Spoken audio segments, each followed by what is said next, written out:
between the white lines instead of the flurry of news at the ballpark before the game tonight. And perhaps more news to come, as we said in our stand-up open a few moments ago. It's always a treat to see the Cubs in town. The Braves beat them in 12 last night. A great start by Randy Wells of Chicago. Flirted with a no-hitter last night, and then the Braves battered the Chicago bullpen and won the opener of the series. Alfonso Soriano ropes one past third and into left field for a leadoff hit. Big strides and has to put on the brakes. Boy, does he look gangly and a little ginger as he heads back to first. Grounded first like something was hurting. He hit this like a bolt. And is already grimacing, but right here, no weight at all on that left foot. He's had some left knee problems. Also, a couple of years ago, had some quad problems and hasn't been much of a runner since. And the Cubs thought when they signed Soriano to that gigantic contract, we're getting a perennial 30-30 or maybe a 40-40 guy. That hasn't happened. The home runs notwithstanding. But he's at first to start the game. And Ryan Theriot facing Derek Lowe, who's pitched, well, like a #1 starter should this year. No question about that, Chip. He's 6-3 with an ERA right at 3.5. Just a .240 average against him last year. 2 starts against the Cubs. Only gave up 3 runs in 14 innings to them. And 2-1 lifetime against them in 8 starts. But he's coming off a start against Arizona where he gave up 5 runs, but only 3 were earned in 7 innings. It cost him a win. Double play ball maybe. Hernandez to Kelly for 1. And on to Prado at first, too. Theriot hits into a double play. And that's a sign that Lowe is on. Early ground balls from the Braves sinker baller. Gotta love it. Now it's time for the keys to the game. Derek versus Derek. Derek Lee has great numbers against Derek Lowe. He'll have to contain him tonight. Play nice, everybody.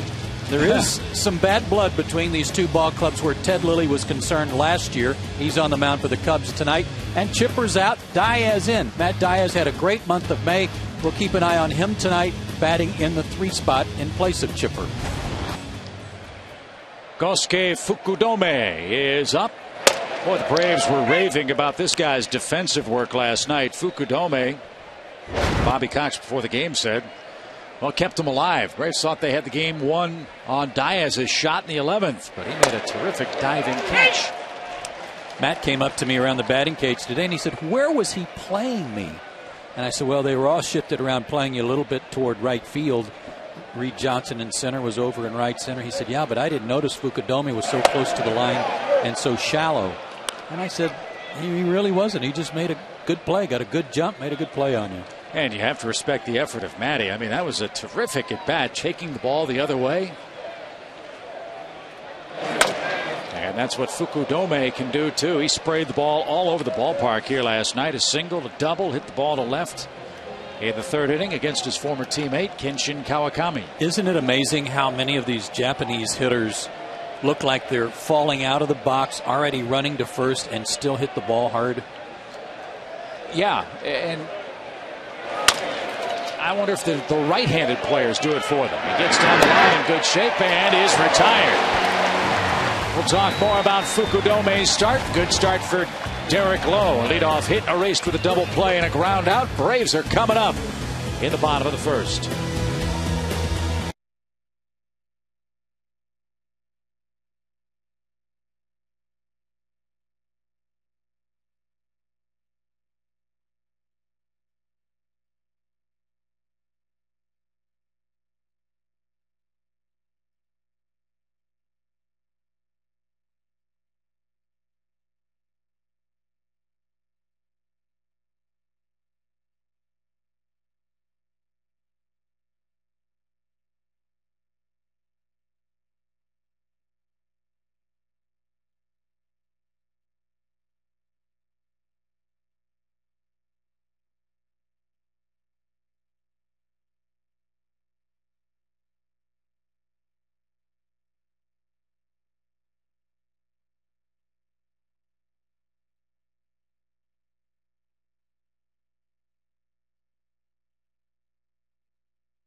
A little different from last night's winner. Kelly Johnson at the top of the order has had a good run over the last 9 ball games. Yunel Escobar and Matt Diaz follow him. McCann stays in the cleanup spot. Then Martin Prado, Jeff Francoeur, and Diori Hernandez, who gets the start at third base. Gregor Blanco's second start in center field. Derek Lowe pitching against Ted Lilly, 33 years old, out of Torrance, California. And it's not just Ted Lilly, it's Theodore Roosevelt Lilly. Gotta like that. 6-4, and he's coming off a second half last year that was outstanding for the Cubs. He was 8-3 after the All-Star break last year. And a weird split. Very good at Wrigley Field, which is odd. He's a fly ball pitcher. Not so good on the road. How does that happen? Kind of funny, huh? Cubs love that, though, the fact that he can be successful at Wrigley Field. Now, you mentioned play nice. The history of Lilly and the Braves and Alfonso Soriano. A couple of years. Hudson popped him on the hand. Soriano, that is. And Lilly retaliated. A rocket hit to right center field. Nobody's getting that off the base of the right center field fence. Good start. Kelly Johnson continues his good work against left-handed pitching. He's been amazing. A .311 average against left-handers. 0 for his last 6. So what does he need? Just a left-hander to pitch against him so he can get a good swing on it. Short hops the wall, and what a throw by Fukudome. He threw that on the fly just short of the second base bag. But the bad blood also involved Yunel Escobar. Lilly plunked him and almost caused a ruckus last year in retaliation for the hits on Soriano. And last night Escobar was pitched tight by Randy Wells, you recall. But our replay showed the ball hit the bat, not Yunel. He was the first base runner to reach for the Braves in the 4th inning, and he chops the first one to Fontenot, and that's foul at third. The ball's a strike. And you hear Bobby Cox saying, hey, get him over. Can't pull that pitch from Lilly. He's got to hit it to the right side. Here's what happened last night if you didn't see it. This ball hit right above his hands, and when Yunel grabbed his head and helmet, we thought it hit him in the head. But in fact, it got the bat.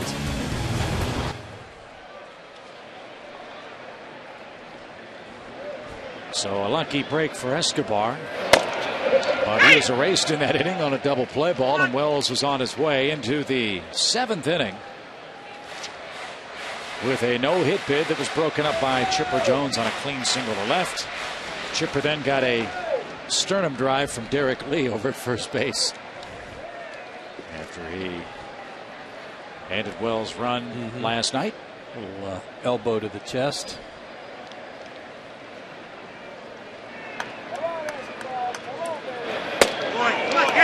High, 1 ball, 2 strikes. But we talked about those little things and hoping they would continue, Chip, and this is the first opportunity for that tonight, to try to move a runner over to advance him to get him to third base for Diaz.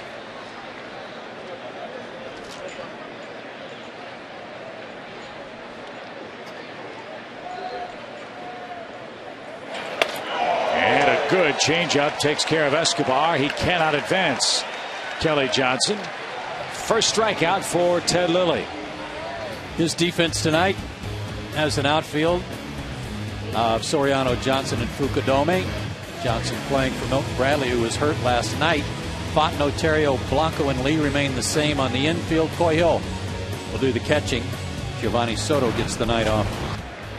Boy, Lilly's a guy that has been traded an awful lot.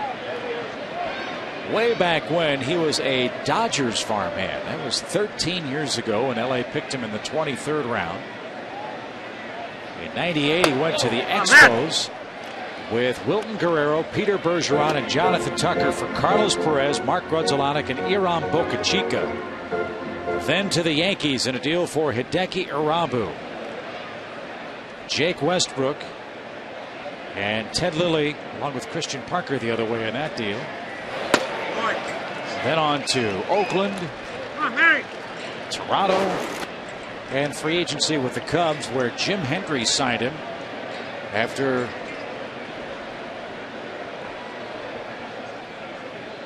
having some heart problems during the winter meetings in Orlando. And a big swing and a miss by Diaz. 2 balls and a strike.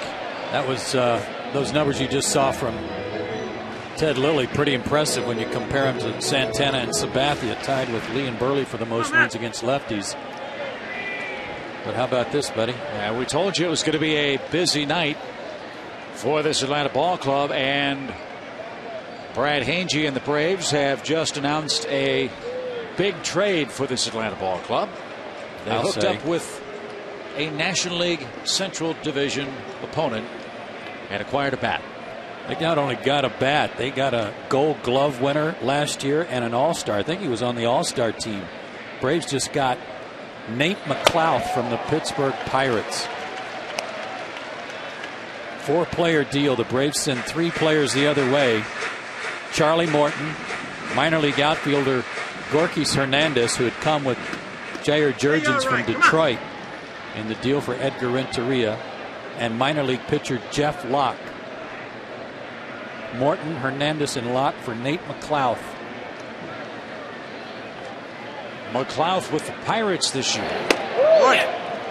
with 9 home runs and 34 driven in. Hal, how many home runs and RBIs does the Atlanta outfield have combined this year? I'll bet it's not much more than that. And so McClouth, I think they have 10 if you include Jordan Schaefer. Nate McClouth is an outstanding center fielder. He's an outstanding all-around player. He was 23 for 26 in stolen bases in 2008.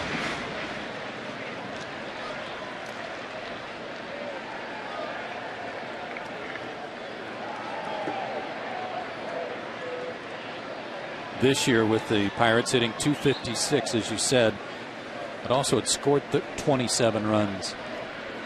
Left-hand hitter out of Muskegon, Michigan, a 25th round pick by the Pirates in the 2000 draft.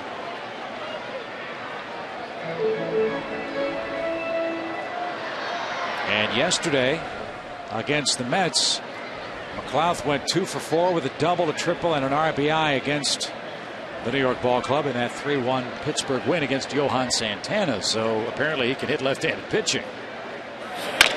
Little ground ball hit to the left side.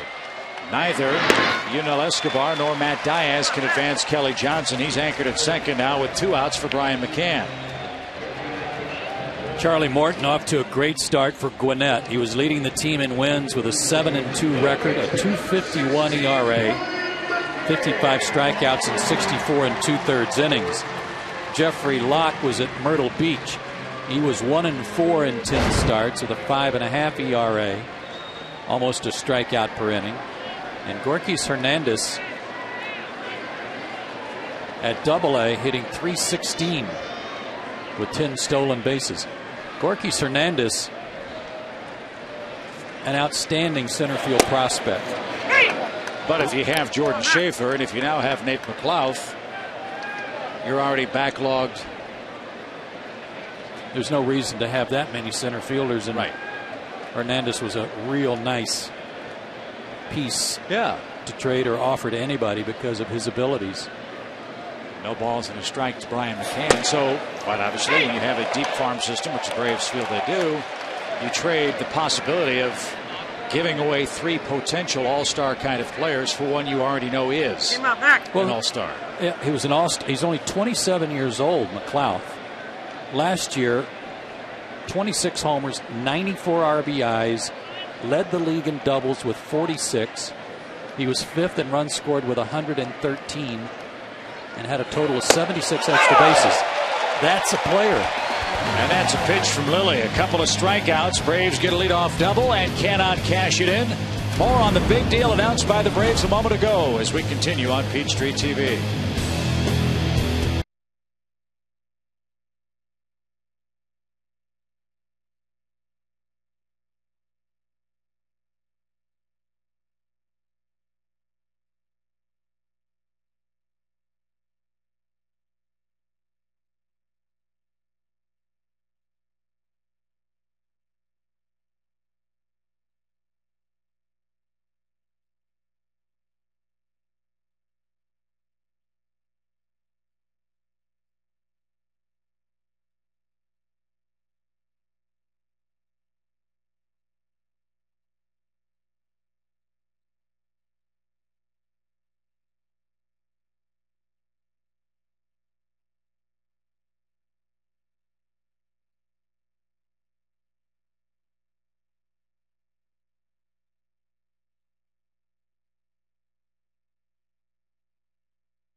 take a look at the Piedmont Hospital injury report. And for the Atlanta Braves, JoJo Reyes remains on the DL with that hamstring injury. You know about Omar Infante's hand, of course, too. He'll be back later in the summer, maybe around the All-Star break. Tim Hudson continues to rehabilitate his shoulder, or his elbow, rather. Casey Kochman, day to day. Get the perfect balance of health and care at Piedmont Hospital, the preferred healthcare provider of the Atlanta Braves. Visit PiedmontHospital.org. Derek Lee leads off the Chicago second. He doubled, homered, scored twice, and drove in 2 last night. That was the good news. The bad news is for the Cubs, Derek Lee dropped a routine throw from shortstop in that 8th inning, and that helped open the floodgates for a 3-run Atlanta frame, making a 5-0 Cubs lead a 5-3 Cubs lead. And he just did stay alive here in the 2nd inning. .393 career average against Derek Lowe with a homer. That's pretty good work by anybody.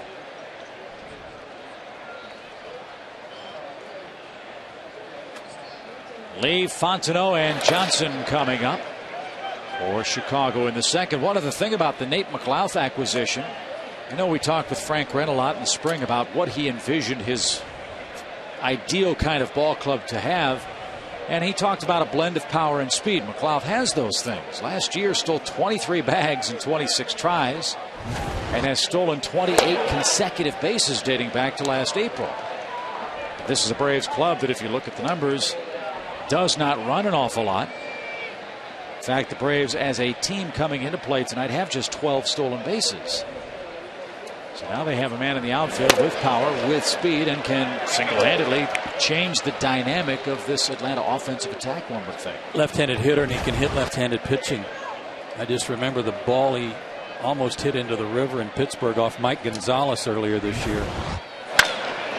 Derek Lee smacks one into right center. Gregor Blanco is there. As we said, he had a couple of hits last night against Johan Santana, and that's as good as it gets amongst left-handed starters. The Cubs order with Lee, Fontenot, and Johnson in the middle. Coy Hill, Andres Blanco, Ted Lilly pitches and hits ninth. This Cubs lineup without Aramis Ramirez, the first 7 games they missed him, they scored 43 runs. Not bad. They've scored 41 in the 14 games since then, though. So they cooled off quite a bit. They desperately need their third baseman back. But at what expense, we don't know. That shoulder continues to be a problem for him. May have to have surgery at the end of the season, and he's still another 6 weeks back. Talking with Lou Piniella about that before the game tonight.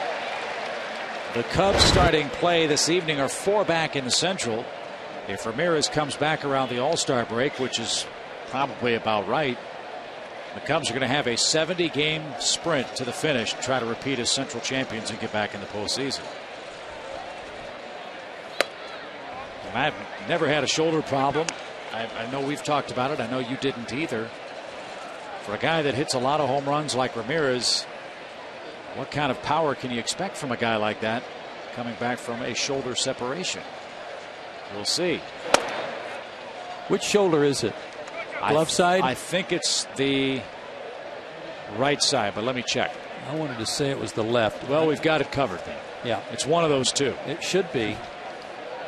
They're still only 4 back. The reason I say if it's the left shoulder is that's his lead arm.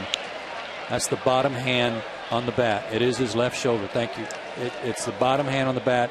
So that's his lead shoulder. And man, if that thing is not tight and locked in, you can't generate enough bat speed with that forearm. Well, and the mechanics of the swing, doesn't the top hand have to come off at some point? Well, and then the extension and all that? Sometimes that's what leads to some shoulder issues. If you remember David Justice having that happen to him a couple of times with big high follow-throughs one-handed.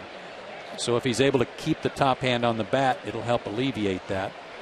Yeah, it wasn't swinging the bat that Ramirez hurt himself. It was diving for a pop fly, and he hit the ground hard, and the shoulder just popped out. That's nasty. In fact, he went on the 15-day disabled list for the Cubs.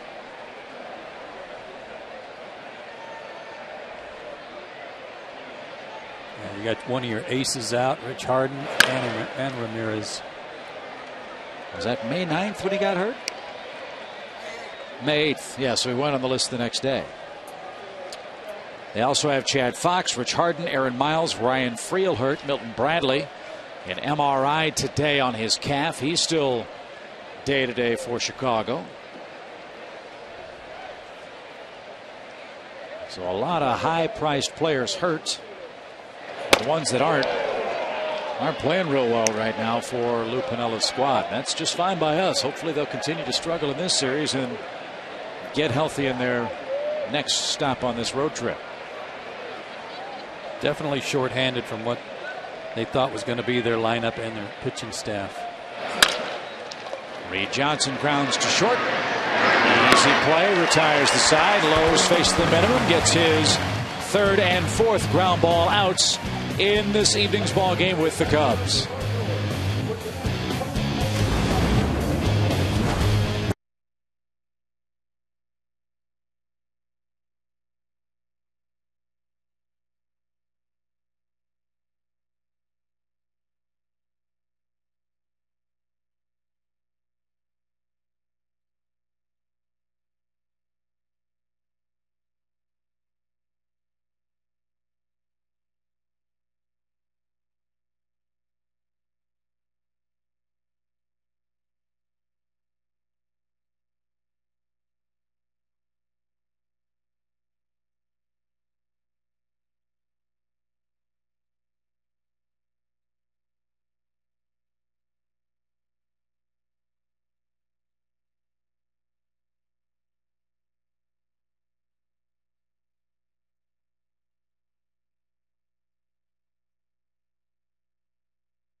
Acquisition of Nate McLouth just announced by the Atlanta Braves from the Pittsburgh Pirates, and it's also time, fans, for the know-how question of the game, built by the Home Depot. And if you have a question, send us an email, and if chosen, we'll answer it later in the game. Send that email to braves@peachtreetv.com. Please tell us your name and where you're from. Remember, more saving, more doing. That's the power of Home Depot. Martin Prado leads off the second for Atlanta. By the way, the Pirates were rained out today. They were supposed to play the Mets, so Nate McLouth probably on his way down to Atlanta now that the deal has been announced. You have, what, 72 hours to report? I think that's correct. I would assume McLouth would love to leave the fifth-place Pirates and race to Atlanta to try to help the Braves catch the Mets and the Phillies. They are in San Diego tonight. The Mets again rained out, so Braves win. Padres win. Atlanta will gain ground on two teams tonight. He might have called some teammates like Adam LaRoche to say he was going to Atlanta. Adam might have said, "Can I go with you?" Yeah. Yeah. Braves have 4 games. Al Galima just reminded me. Braves have 4 games with the Pirates coming up next week. Yeah, on his homestand. Pop up to the left side of the infield. Terrio and Fontenot will talk a little Cajun. And Prado pops out. We're out number 1.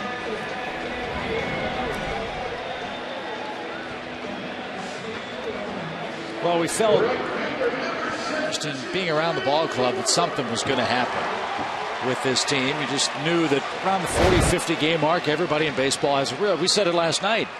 You know what you've got. You know what your team's strengths are. You know what your team's weaknesses are. Now, Frank Wren has addressed some of that. Frank Coor pops up the first pitch into shallow right. And 2 men are out.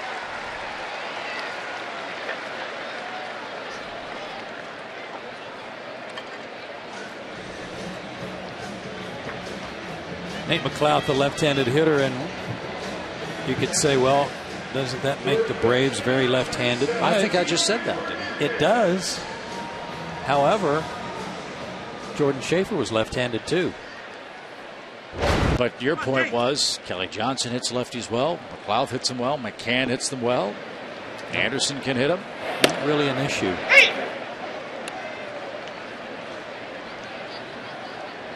Pittsburgh is a very homer-friendly park to left-handed hitters.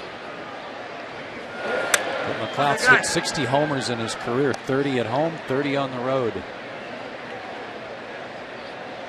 I think he's a very exciting player. When you're looking around at different players that you'd like to see in a Braves uniform, he was a guy that if you're going team by team, you think, oh, Nate McLouth, but you never get him. I mean, that's one of those guys you look at and they say, but the Pirates never give him up. Well, here's a question, too, and Hal can look this up. He's got the computer over there. Economically speaking, the Braves are dealing 3 minor league players to the Pittsburgh Pirates. McLouth is an established major league player. What's his salary and how long is he under contract for the Pittsburgh team? We don't have the Pirates media guide in front of us, but we can get that. I don't have his terms. I mean, the term of his contract. This source that I have here, that was announced in the USA Today at the beginning of the season, $2.5 million. Pretty reasonable for an all-star in this day and age, and we'll talk more about that as we head to our third inning, still scoreless.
Tonight, well, here they are.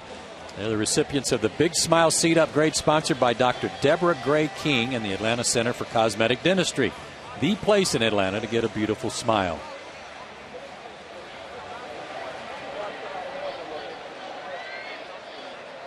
And some lovely smiles there. Yeah, enjoying themselves right behind the tarp. Coy Hill, the Cub catcher. Remember, Giovanni Soto was their Rookie of the Year behind the plate last year. He's hitting in the low 200s. You might see Coy Hill get some extended playing time for this Chicago club. Cubs are looking for offense any way they can get it, and Hill's provided some of that, albeit in limited playing time behind Soto, who's had a bad shoulder most of the year.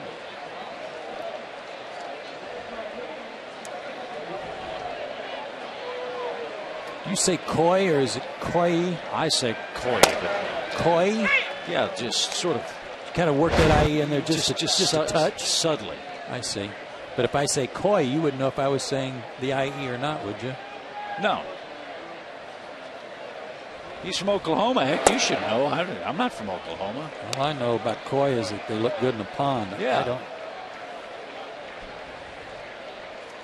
So how do you want me to? I'll say it how you want. We need for the. I'm trying to get it right. Well, I am too. I trust you. Don't do that. You should know that by now. If he makes a mistake, he'll be Coy. Okay. How's that? There you go. So Coy Hill at first base with a walk, leading off the third inning. I got some bad news for you. Uh-oh. Yeah? The media guide for the Pirates does not list their contract status. Well, that's not nice. No. Let's see if we can find out on Bucko blog.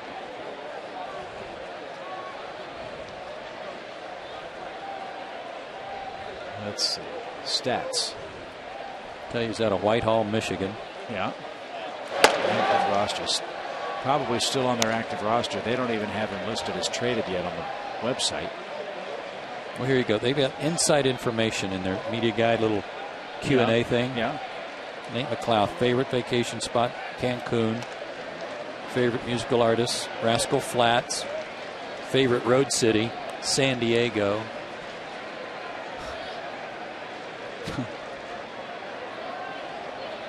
Favorite movie, What About Bob?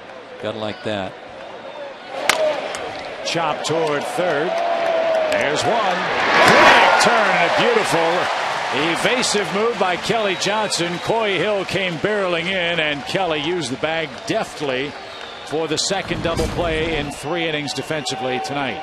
Hernandez got him the ball quickly, and that helped him. Oh, that was almost an automatic double play with the way Hill threw his hands out there at Kelly. But he got it turned anyway. Even Hill was looking at the umpire to see if he was going to get caught there. Good turn.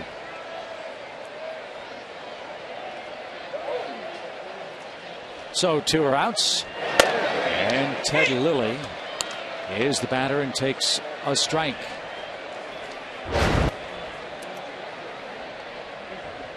They've got all the stats. They've got height, weight, all that kind of stuff. But it doesn't say where the guys, how long the guys signed. We'll ask Frank, obviously, when he comes in, but. Played in 152 games last year, too. Lilly grounds to short. And low, another ground ball out. No score, middle of the third inning at Turner Field in Atlanta.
And for our AirTran Airways home run inning, where one lucky fan will have the chance to win free airfare for 2 if the Braves hit a home run this inning. Visit PeachTreeTV.com/Braves for official rules and enter for your chance to win AirTran Airways. Go. There's nothing stopping you. I tell you what, it's 2 nights in a row you and I have almost matched shirt colors. It's like ESP. Yes. But very nice looking. Why did you raise your eyebrows when you said that almost sarcastically? You don't like the lime neon green color? Oh, where's my logo? It's so green you can't even see it. Oh, I saw it. It's on there. Looks great. Oh, perfect. Here. Okay. Got it. 1 ball, no strikes.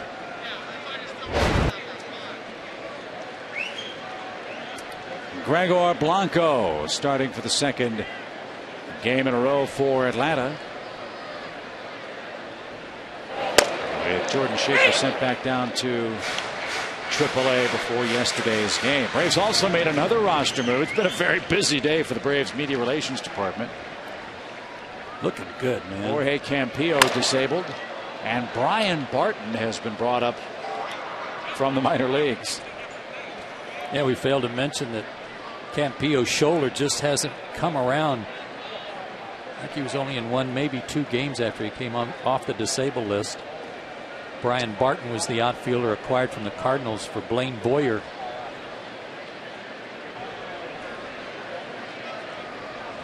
And Barton, a great story. I'm sure we'll get into it in the course of his time with the club, but briefly, he was at the University of Miami, went undrafted because he was studying aeronautical engineering or something like that, aerospace engineering.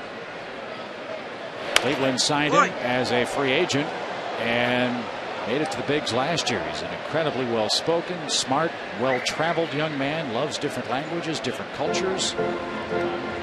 In a word, not your typical baseball player. And when we say this game's not rocket science, for him it very well could be. For him it certainly isn't. Yeah, He's already got that figured out. Slap foul again. 2 balls, 2 strikes. Good at bat by Gregor.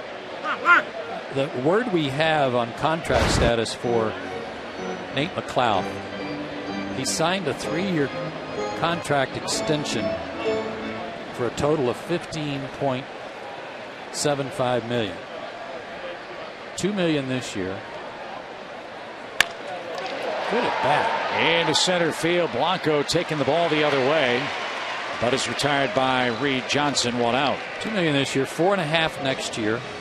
$6.5 million in 2011, and then in 2012 there's a team option for $10 million plus. And he's 27 years old this year, by the way. Derek Lowe, the batter, hitting .211 this year. Has a wicked cut like Nate McLeod. He's from Michigan, so they'll be able to talk about Wolverine football and stuff later on this fall. So very busy day for the Braves. Tom Glavine asked for and was granted his release after it was apparent the Braves weren't going to have him pitch in the major leagues.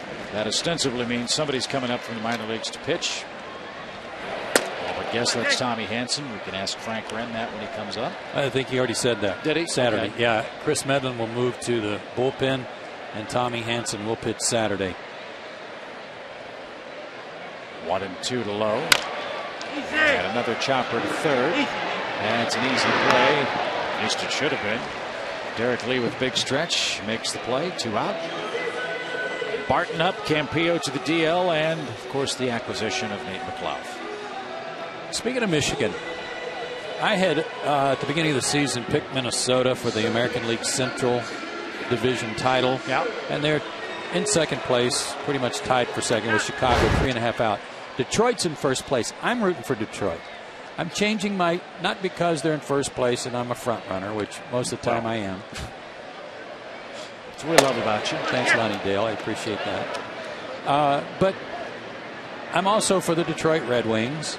And I'm for anything Detroit these days. Those people up there need a break. They need something good to happen in Detroit in light of the announcement Monday and all the problems with the car industry, auto industry. I'm for you, Detroit. Give you something to be happy about. Sounds to me like Dave Bing's got something to worry about. Why? He's the mayor of Detroit. You running? Oh, that's right. No, I don't have any interest in that. I'm not sure I knew that Dave Bing was mayor. Yeah, he just won a special election because of some of the other things that went on up there. Yeah, right. A little bit newsworthy. Yeah. Well, he's a quality person. Hopefully he'll help that city get it turned around. But I'm happy for Jimmy Leland. Yeah, I'm just happy for all things Detroit, for the fans up there to bring them a little sunshine. How's that? And Matthew Stafford's going up there too as Lilly almost knocked down. And a lollipop throw to first. Good pitching on display in Atlanta after 3. The AirTran Airways home run inning of the game was just concluded. Register at PeachTreeTV.com/Braves for the official rules and your chance to win. Frank.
Copyrighted telecast is presented by authority of the Atlanta Braves and may not be reproduced or retransmitted in any form, and the accounts and descriptions of this game may not be disseminated without the express written consent of the Atlanta Braves. Already the 4th inning in Atlanta. We have no score. Top of the order for the Cubs, Alfonso Soriano. He's the only Cub to hit safely so far in the game for Chicago. But that'll take a back seat to the man who's been very busy today, to say the least. Braves general manager Frank Wren, kind enough to join us. Let's talk about, Frank, the big trade first. Joe and I were very excited about that. Nate McLouth is a terrific young talent you were able to acquire today. Well, we're excited. I think he really fills some voids we've had for the last, really since Rafael Furcal left. We have not had a legitimate leadoff hitter, if that's in fact where Bobby decides to hit him. He's a Gold Glove center fielder. He gives us power and speed and defense. It's a guy that we really needed. How'd you get him? Well, we've had discussions, probably, the first discussions, I think, of the year start probably 2 weeks ago among all clubs. We all start calling and getting a sense of what clubs are looking to do, and really didn't think he would be available based on that first call.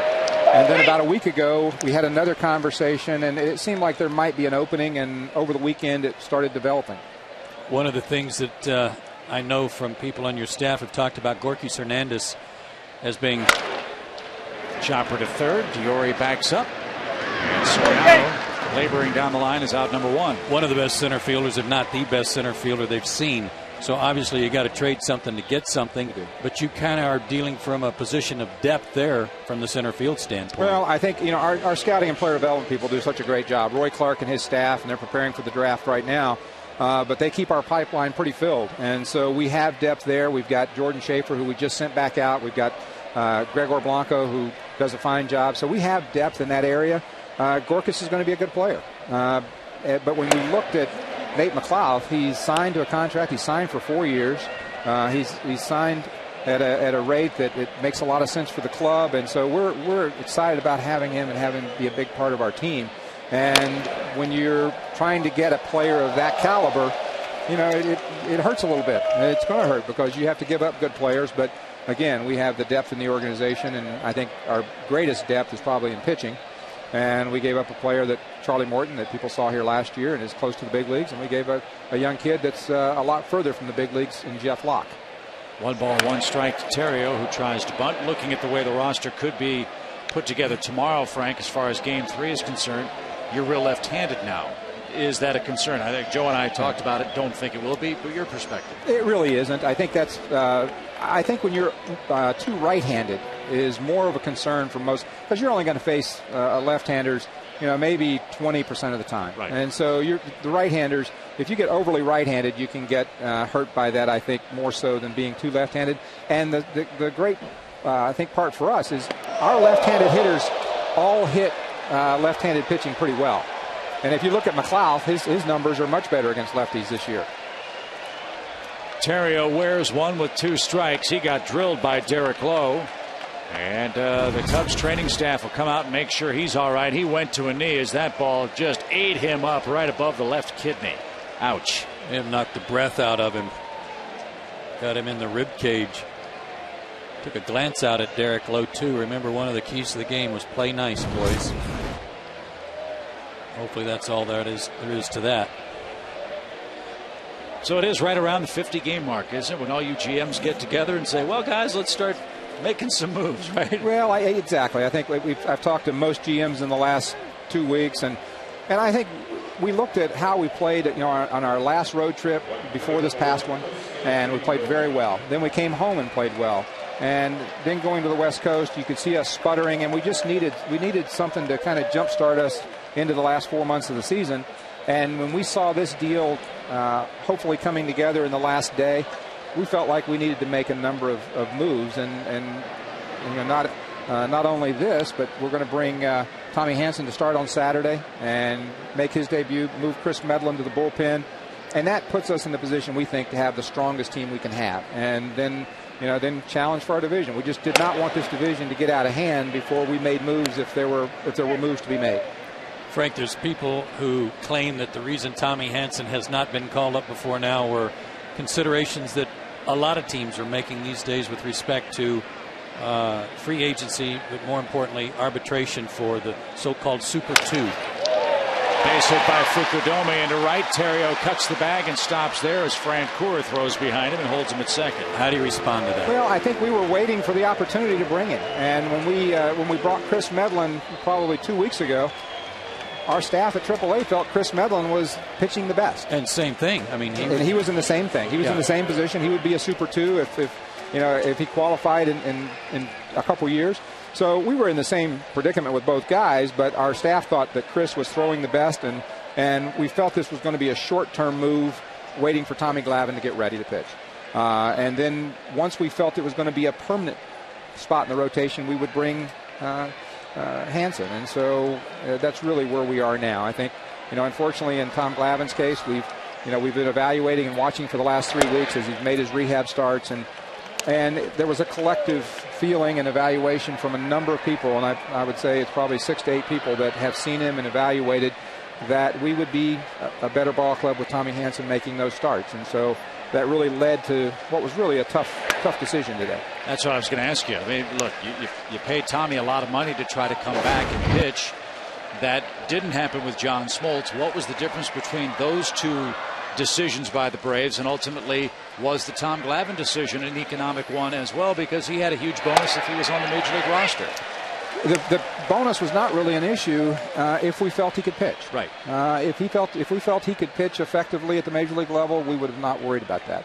But we didn't have an evaluation that thought he could pitch here at the Major League level, and so then it became an issue.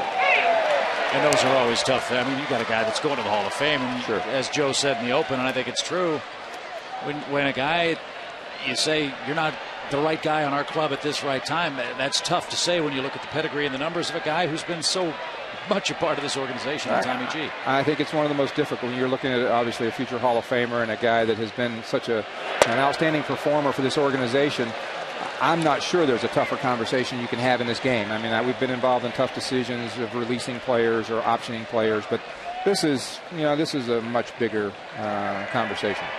And he took it as well as could be expected, I guess. Yeah, Tommy, very professional. I mean, as you would expect, he didn't necessarily agree, but with the evaluation, but he took it very professionally, and we gave him the opportunity to retire or be released, and he asked us to be released. So Derek Lee on a check swing gets the call. It's ball 4, and the Cubs have loaded the bases here in the 4th inning with 1 out, and Fontenot is coming up. Did Lee go around? It's a pretty good pitch. Must have been off the plate a little bit. Oh, boy. He went a long way out there. The bat didn't get extended too far, but what was the problem was the late call down at first base by Gary Cederstrom. Actually, the late appeal by Field and Culbreth. So Derek gets no satisfaction from Field and Culbreth. And now the Cubs have them loaded, and their fans have a chance to make some noise here. And Frank, your point's really right on target. Braves are 4.5 games out, a game over 500. The division's very tightly packed. Off times in a close pennant race, the team that strikes first is the team that finishes first. And maybe the trade for McLeod will give that jolt to your club, as Fontenot jolts one into right center field, and that's trouble. Off the base of the wall, 2 runs are going to score. Lee around third is stopped. It's 2-0 Chicago. All this happening after a hit batsman. And hopefully it wasn't Derek Lowe that was distracted by not getting the call and making the mistake to Fontenot. Fontenot put a charge in this ball, hits right at the base of the wall. Good play by Gregor Blanco to get it in quickly. So you got the Phillies, who are red hot. They've won 5 in a row. They're out west in San Diego, but they've got some injury problems. And Brett Myers, he's maybe done for the year. Mets have battled injuries all year. It's a very close race. Well, that's just it. We felt like that this was a division that we could compete in. We felt that our pitching would put us in a good position, and it has, and we think that will continue. And so we're looking to improve the club, and this was the most obvious, obviously the most obvious area of our club that was weak, and we couldn't find a better guy than Nate McLeod to fill that. I would assume you're still listening and talking to people too. We will. I think we'll continue to do that, Joe. It's just a matter of, there's has not been a lot of availability out there, and that's why when this came up, we jumped on it. And I'm sorry, Joe. Go ahead. And because of your depth of pitching, there are so many teams desperate for pitching right now, and you're one team they know they can come to, right, and make an offer if they've got something that can help you. Yeah, I think based on what we gave up in this deal, we'll probably be more reluctant to do that because we still have depth and we still like our positions that we have in the organization, and I think we're hold on as many of those assets as we can. And lastly, the economy being what it is, Johnson with a pop-up, by the way. Escobar will take over. Do you think it's going to be a more active trade period even before the deadline? I know you can't speak officially for the other clubs, but oft times too, once one trade goes, it sort of is the keystone for a lot of other moves that have a ripple effect around the game. Well, I think we've seen a lot of trades in recent years that were financially motivated, clubs trying to dump payroll, but there were a lot of takers because there were other clubs that were doing quite well. I think with the economy, it's affecting everyone. It's going to affect a lot of teams, and so I'm not sure there's going to be as many takers for large contracts. So I think that will be a factor in maybe slowing some of it down. So if you have a deep farm system, it's going to make it a lot easier to trade inexpensive players and get quality back. No question. Well, remember last year there were some teams that kind of came out of nowhere, like Tampa Bay, like Milwaukee, that aren't what you would consider high payroll teams. But when they started getting close and having a chance, they're willing to make some deals. They thought they might make a deal that had put them over the top. And here it is, we're in the first week of June, but you look at the top of each division, with the exception of Milwaukee, most of those teams are high payroll teams already. Right. So they may already be fairly set with what they want to do. Maybe there won't be as much movement. There may not be, and I don't think there's a lot of payroll flexibility out there just based on the conversations I've had because, tough times. It's a tough economy. Well, it's always a challenge, isn't it? It is. And Frank, we appreciate your time. Busy day. All right. Thanks, guys. Frank Wren, Braves general manager. A very busy day for him. We appreciate him stopping by and telling us about the McLeod deal, the Glavine story, and hey, we didn't even get to Brian Barton, who's, as we said, a real rocket science. He's on his way. I'm not sure if he's here yet. Well, thank you again, Frank. We appreciate it. We'll look forward to seeing Nate McLeod tomorrow night in Game 3 of the series with the Cubbies. All right, guys. All right, thanks for your Frank time. Wren. It's 2-0 Chicago. Coy Hill without the E, says Hal Galima, is the Chicago batter. Hill walked his first time up, was erased on a double play. We had a shot of Derek Lowe going off the field after that second inning, kind of looking at his right hand. Muggy night tonight at the ballpark. A little sweat and a little rosin sometimes aren't a good mixture, especially for a guy who's a sinker baller and has the ball come off his fingertips in something other than right off the very ends. But this was something our crew picked up as he was looking down at either his thumb or his index or middle finger. Let's hope that it's not something that's developed this inning into something that's problematic. Just missed, and it's a full count with Blanco waiting on deck. Derek, you can see, really working up a lather. 64 pitches already. And he labored last time against the Diamondbacks out in Phoenix in the desert. And there's a called third strike. Hill didn't think so. And the Cubs settled for 2 in the top half of the 4th inning. It all began with a hit batsman, a single, a walk, and then a Mike Fontenot double to the right center field gap. Inning over with the Cubs up by 2.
"20 games in a season for the Cubs."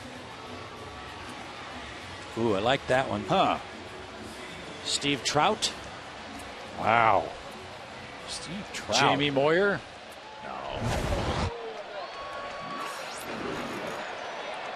You're an old Cubs guy. Yeah.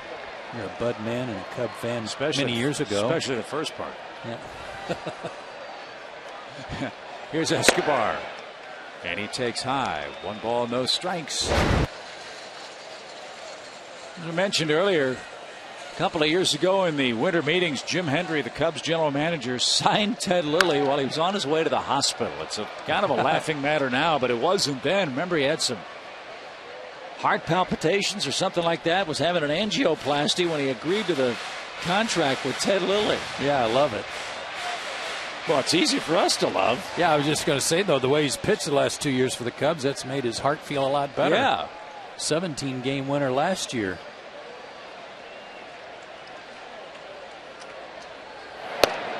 And I don't know about you, but when they signed him, I said, how's Lilly going to pitch in Chicago? Fly ball guy with wind blowing out in the summertime?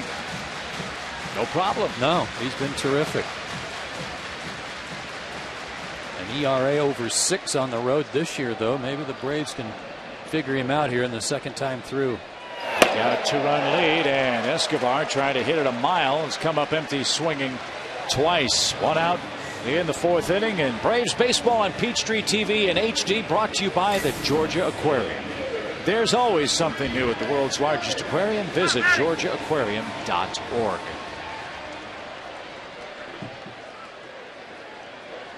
I like the aquarium. That's a cool place. That big wall of fish they've got, just awesome. Go scuba diving in there sometime. You should. You should go in the The river part. Without a tank, you mean? Yes. Thanks, buddy. Here's Diaz. I don't know if they have a neoprene suit big enough. I don't even want to picture that. Yeah, it's bad. It's a bad look. Trust me.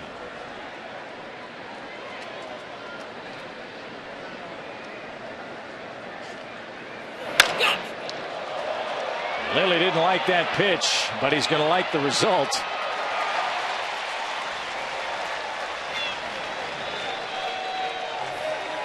And there's your second out. You're talking about his work at Wrigley Field, Chip.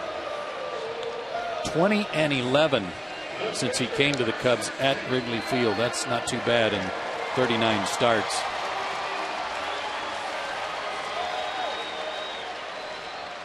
And he's trying to be a stopper tonight for the Chicago club. Brian McCann took a called third strike his first time up. Come on, Mac.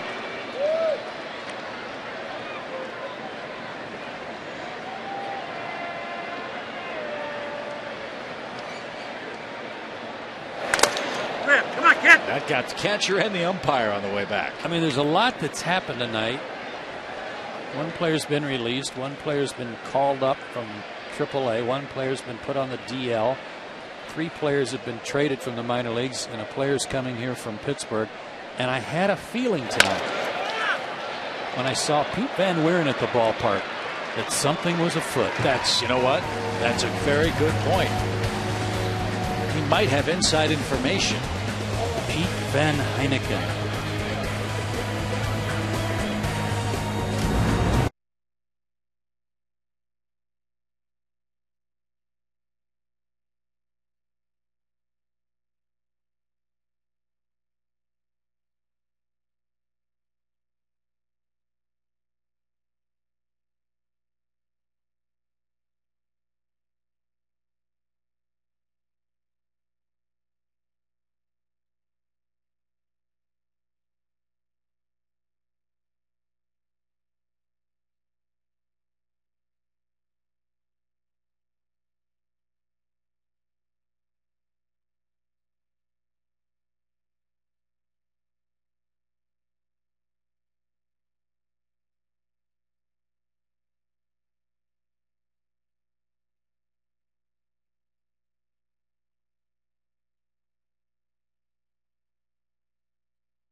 Nothing advantage. The Braves with just 1 hit so far. Kind of shades of last night, huh? Against Ted Lilly. Very similar. He's set down 12 in a row since that hit. Andres Blanco, the Cubs second baseman, starts things off and hits a bullet to first. A one-hop rocket handled by Prado. 1 pitch and 1 man out. We will keep an eye on Derek Lowe. He keeps looking down at that right hand in between innings. Hopefully no blister forming. Braves can ill afford to lose him. He has been outstanding with a 6-3 record in his first 11 starts this year. This was last inning between innings. Again, taking a look at it. A little shake of the head. So something that's not very comfortable for him, that's for sure. Just don't want it to develop into a full-fledged blister, because that's almost a guaranteed missed start. And that's right through there from Derek Lowe. Our pitch speed this inning is brought to you by Bear Advanced. Bear advanced, better science, better results. I'm going to guess an 89-mile-an-hour sinker. Well done, buddy. Well done. Tell you what. You know, you need to give this business up and just go right into. There are a lot of people who wish I would. go right into lottery. You know, I was talking about that with my wife the other day as Lily takes a called third strike. How come fortune tellers never win the lottery? They can see the future, right? They're supposed to be able to. They take your money for that. They never win the lottery. Why would they even have to work if they know what's going to happen? I don't know. Good thing for the Georgia lottery that they don't. Yeah. It's kind of like a thermos. It keeps hot things hot and cold things cold, but how does it know? One of the great mysteries of life. Broken bat, fly ball off the bat of Soriano. And Matty Diaz is there to make the play. 3 up, 3 down for Derek Lowe. He could have used that. 71 pitches so far on the night as the Cubs lead by 2.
Fifth inning and time to take a look at the SunTrust Solid Performers, brought to you by SunTrust. Live solid, bank solid. How about this? The National League win leaders, Bronson Arroyo and Jason Marquis tied with Johan Santana. What? Derek Lowe and Ted Lilly, though, right in there with 6 each. They could tie for the league lead with a win tonight. There are 3 others tied with them. Bronson Arroyo, it's hard to figure. And those Reds, Cincinnati, 2.5 games behind Milwaukee and St. Louis in the Central. Excellent starting pitching year after year. Reds had to put Volquez back on the DL, though. That really hurts them. Did you see the injury, too? No. He came back after back problems, pitched 1 inning. His fastball was at 95, 96, where it normally is, but every time he threw a fastball, he had a numbing sensation down the entire length of his arm and into his last 2 fingers of the right hand. That's not a good thing. I wouldn't think so. I heard him talk about his hand, but I didn't know what they were referring to. Went numb when he was throwing the pitch. Not on his breaking ball, but only on his fastball. And the Reds have certainly had their share of weird injuries this year with Joey Votto out. First it was the flu, then an ear infection. Now it's anxiety issues, and he'll get as much time as he needs to come back from that. I just hope his inner ear infection isn't that vertigo thing. You know, I just hope they're able to figure out exactly what it is so he can come back and play, because he's a good one. Yeah, and their lineup's built around him, too, for the Reds. And now Francoeur, after a leadoff walk to Prado, can tie the game with 1 swing and has a vicious rip. And it fouls straight back. Talked to Jeff before the game today. Very excited about his bunt last night. Obviously excited about the home run, but Jeff's going to try to get back to that grip it and rip it style he had. Play with a little more youthful enthusiasm, which was so infectious when he first came up. from the minor leagues for the Braves.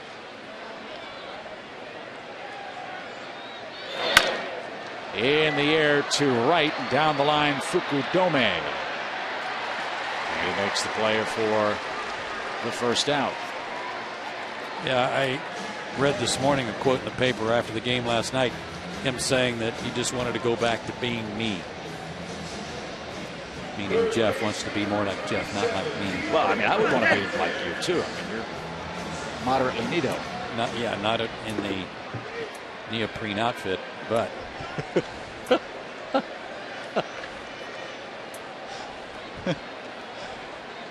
Joey Hernandez, the batter.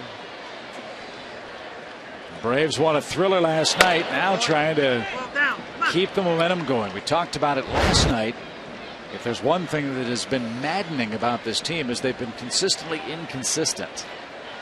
And the last thing you want to do is let the momentum of last night's game slip through your fingers tonight against a man that's pitching well in Ted Lilly. They found a way against the Cubs pen last night, but the way Lilly's going doesn't look like they're going in there anytime soon tonight. Different lineup tonight, though, Chip, with Chipper not in there and Anderson not in there.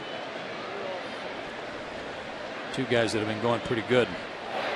Now, until Chipper's toe gets healthy, I would imagine he's going to continue to sit against some of the left-handed pitchers, which means with Nate McLouth coming, he could hit third, right? I mean, that's where he's hit for the Pirates.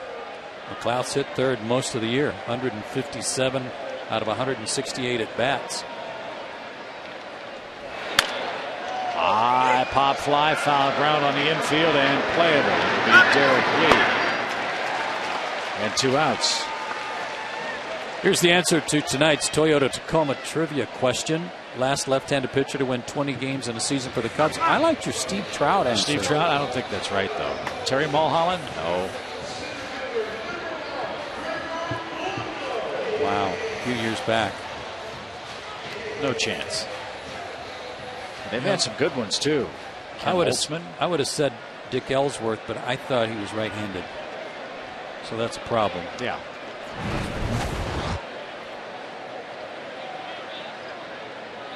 Yeah, they've had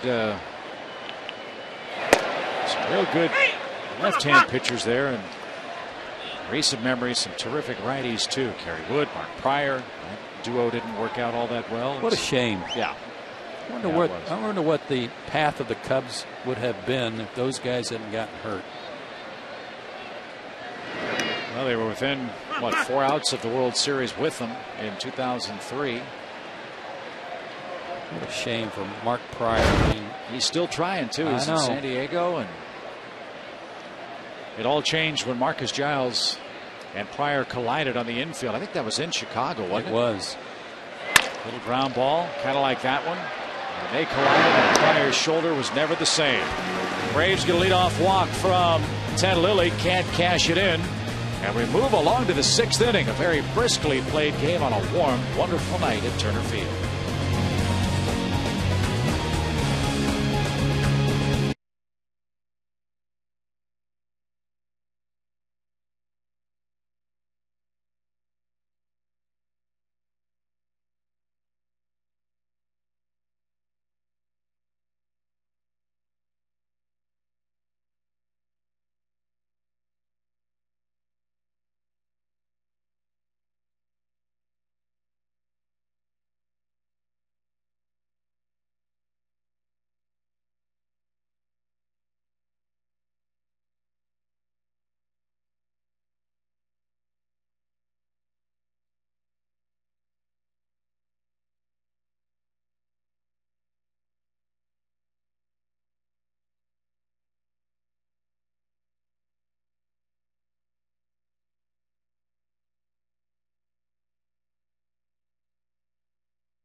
Well, you've heard of the upper deck. These are the upper deck chairs. And a reminder that single game tickets to see your Atlanta Braves take on the New York Yankees and Boston Red Sox June 23rd through the 28th at Turner Field are on sale now at Braves.com or by calling 1-800-745-3000. Of course, these tickets will go fast, so buy yours today. Yeah, if you don't hurry, you might be stuck with those seats and you'll look like a Lilliputian. But you'll have a great view of the sunset. Yeah. Lilliputian, wow. Good pull there. Georgia grad, you know. 6th inning. We like to call it the Oklahoma of the Southeast. Here's Ryan Terrio. Keep working.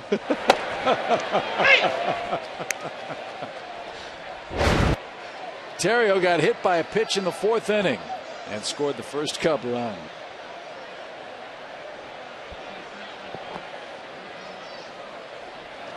By the way, the other big story in baseball tonight is supposed to be taking place in Washington. That's where Randy Johnson takes his first crack at number 300 tonight. But the weather there not nearly as good as it is here. There's weather issues in our nation's capital. Mets were already rained out. We told you that. They were washed away in Pittsburgh. And the start of tonight's game delayed between the Giants and the Nationals. That's too bad. Nationals can use anything they can get to draw a crowd. Fired their pitching coach yesterday, Randy St. Clair, because their pitching is at the bottom or near the bottom of so many different pitching categories this year. Randy's done a great job for that organization over the last 7 or 8 years as their pitching coach. It's too bad that he lost his job yesterday. 1 ball, 1 strike. Well, the Nationals do have the first and I believe the 10th pick in the draft. And the 10th? Well, if you don't sign your pick from the year before, you get to pick again in the same spot. They drafted Aaron Crow from Missouri, couldn't come to terms with him. And what that does is it gives major league teams an awful lot of leverage. Yeah, if you don't sign him this year, you can draft him again next year if you want. And Crow's pitching an independent ball. And the Nationals may take him again, but all bets are on Steven Strasburg, the kid from San Diego State, going first overall. They better have saved their pennies. Yeah. Scott Boras is his agent. Some have said it might take $50 million to sign Strasburg. We'll see about that. High pop fly into shallow left by Fukudome. And 8 in a row retired by Derek Lowe in the middle of the 6th inning. I think Tony Gwynn's taught Strasburg a thing or two about how to set up major league hitters as the coach at San Diego State. I would say that would be a great source for a guy who doesn't have a former major league pitcher as a coach. He's got a Hall of Famer as a coach, a Hall of Fame hitter who can certainly address that. And it begs the question, how much setting up do you need to throw the ball 101 miles an hour? But there have been a ton of guys that have been drafted as pitchers, #1 overall in the draft. And I can't remember the exact stat, but I don't think any one of them's in the Hall of Fame. That's a real risky proposition. You spend that kind of money with the #1 overall pick and a pitcher. He's 1 pitch away from maybe blowing out and never getting his career started. Not only that, but it seems like more and more teams are more apt to invest that money in a high school pitcher than they are a college pitcher for fear of getting damaged goods that early in the draft.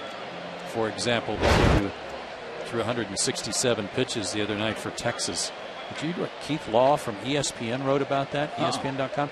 He called for the firing of Augie Garrido of the University of Texas. Really? Yeah, for such abuse.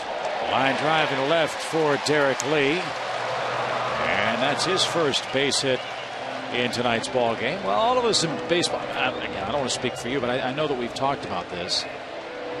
I think one of the bad things that's happened in our game is the radar gun. People fall in love with that instead of whether a guy can get outs or not. And I think pitch counts are a big problem in our sport too. I'm not saying every pitcher should throw 160 pitches like the kid in Texas did, but isn't it the exertion on the pitches rather than the number of pitches that takes a higher toll?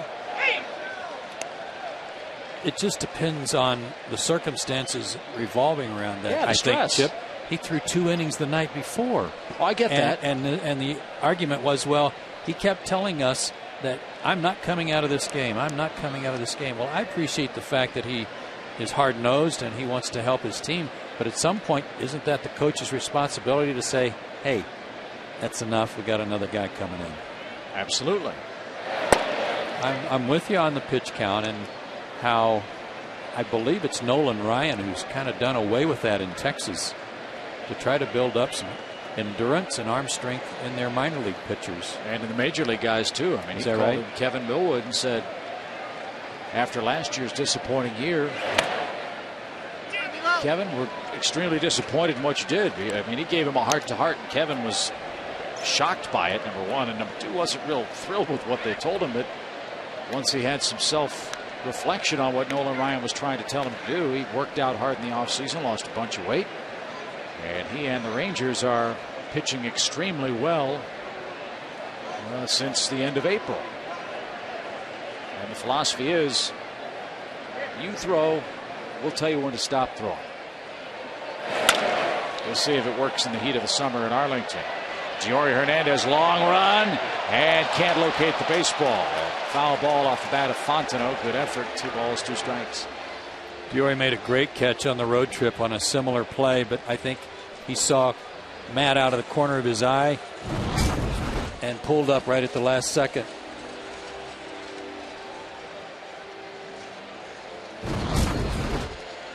Bobby Cox really bragging on Hernandez's work in the absence of Yunel Escobar on the road trip and what good hands he has, accurate throwing arm.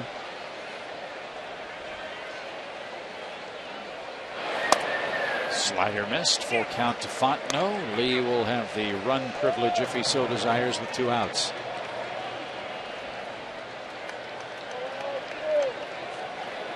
He was ahead of Derek Lee 0-2 and then ran the count full before giving up the base hit. There he goes. Roller is foul. Take a look when Derek Lee gets back to first. At the screen he's able to set on Martin Prado. You're talking about a point guard trying to guard an NBA power forward. Look at this Mutt and Jeff combination. Yikes. Yeah. That's a mismatch. They didn't do a good job on the switch, and if we had Hubie here, he would be able to diagram what Derek needs to do to get the ball to him. We don't need Hubie. We've got Glenn Diamond. High fly ball into shallow right. And Jeff Francoeur is there. Derek Lowe is out of the 6th inning. Well, Coach, let's see if the Braves can pick up some offense. Just 1 hit again tonight as we head to the 6th inning. Lower half.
6th. And let's take a look at the Braves' upcoming schedule, brought to you by AirTran Airways. Go! There's nothing stopping you. And the schedule, nothing stops the schedule either. On Sports South tomorrow night, 7:10 first pitch, on the air at 6:30 with Braves Live, then back on Peachtree TV. Chip and I'll have that for you on Friday, and then Ron Gant and I will do the game on Saturday against the Brewers at first pitch at 7 o'clock. Back on Fox Sports South, John Shambi and I will have that for you Sunday, airtime 1 o'clock for Braves Live. Derek Lowe, the batter for Atlanta, and back to our chat about the draft. 13 times since the first-year player draft started in 1965 has a pitcher been drafted first overall. I would have guessed a lot more than that. Okay. How many do you think of that 13 number won more than 80 games? In the big leagues? Yep. 10. 4. Floyd Bannister won 134. Mike Moore won 161. Tim Belcher won 146. And Andy Bennis won 155. 4 times. Wow. Pitcher drafted number 1. Now the latest, in fact the last 2 years of the draft, a pitcher's been drafted first overall. David Price of the Rays. He's already up and in the major leagues. Luke Hochevar, is that how you pronounce it? I believe so. Or Kansas City, was drafted out of Tennessee.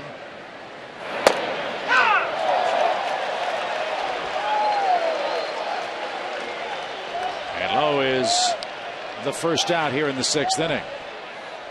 He did not like that call on his pitcher. He's all over fielding Culbreth.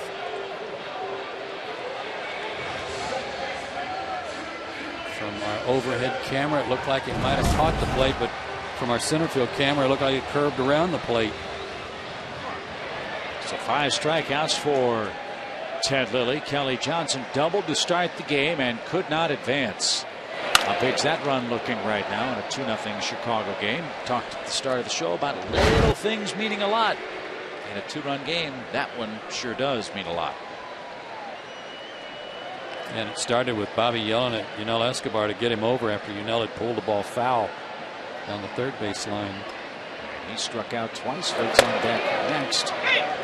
So what kind of dough you think Strasburg will get if indeed he is number 1 by the Washingtonians? He's the kind of guy Washington desperately needs. But I don't know if you just break the bank for the guy. I really don't. That's just a ridiculous number they're throwing out there. And while a couple of years ago I might have thought another team, you know what, they might break down and do that. Somehow in this economy and with the team in only its 4th or 5th year in Washington, still trying to put down roots in that city, I'd be surprised. I'd genuinely be surprised if they drafted him. Only because I think he's going to be a tough sign. So you think that they'll pass, that it's not out of the realm of possibility that they would pass on it? Other teams have passed on good players in the number 1 spot because of signability. Looping line drive into left for Kelly Johnson. That'll turn to gold. Big turn. And halfway to second, turns around and hustles back with a hit. Kelly's good work against lefties continues. He's 2 for 3. It depends on their options too, Chip. Yeah. You know, how many other guys do you have out there? Who do we have to? Well, we got everybody to pick from. We got the first pick. But legitimately, who are the top 5 guys? Look, and how far away are they from helping us? That I don't know. But we know how bad the Nationals are. I mean, it's a legitimate statement to say that Adam Dunn at the end of this year may have more home runs than Washington has wins this year. What does that say to what is perceived to be an anemic fan base if they don't sign or draft the consensus number 1 player because of financial issues? Yeah, it's not a good signal to send. But you can't just sign the guy at those numbers because that's what he wants. I mean, true. That's true. I care if he's a Boris Klein or not. I mean, come on, let's be sensible here. There's a shot to right. That's a good piece of hitting. Yeah. Dome can really get to the ball quickly, can he? Yes, he can. Kelly goes first to third as well as anybody in the National League. But he had to respect Fukudomi's quickness He may not have a Jeff Francoeur type arm, but it's a good arm. And watch how fast he charges the ball and gets to it. And Brian Snitker wisely holding Kelly up. So pitching is what Washington needs. Yep. Pitching is what is at the top of the list in the draft availability. We'll have to wait and see what they do. Yeah, remember that we talked about Mark Pryor earlier. He was not the #1 overall pick in the draft. The #1 overall pick in that 2001 draft was Joe Mauer, who was the hometown kid who stayed with the Minnesota Twins, and he's developed into a superstar. Talk about history of franchises turning. What if Minnesota had taken Pryor? What if the Cubs had taken Mauer?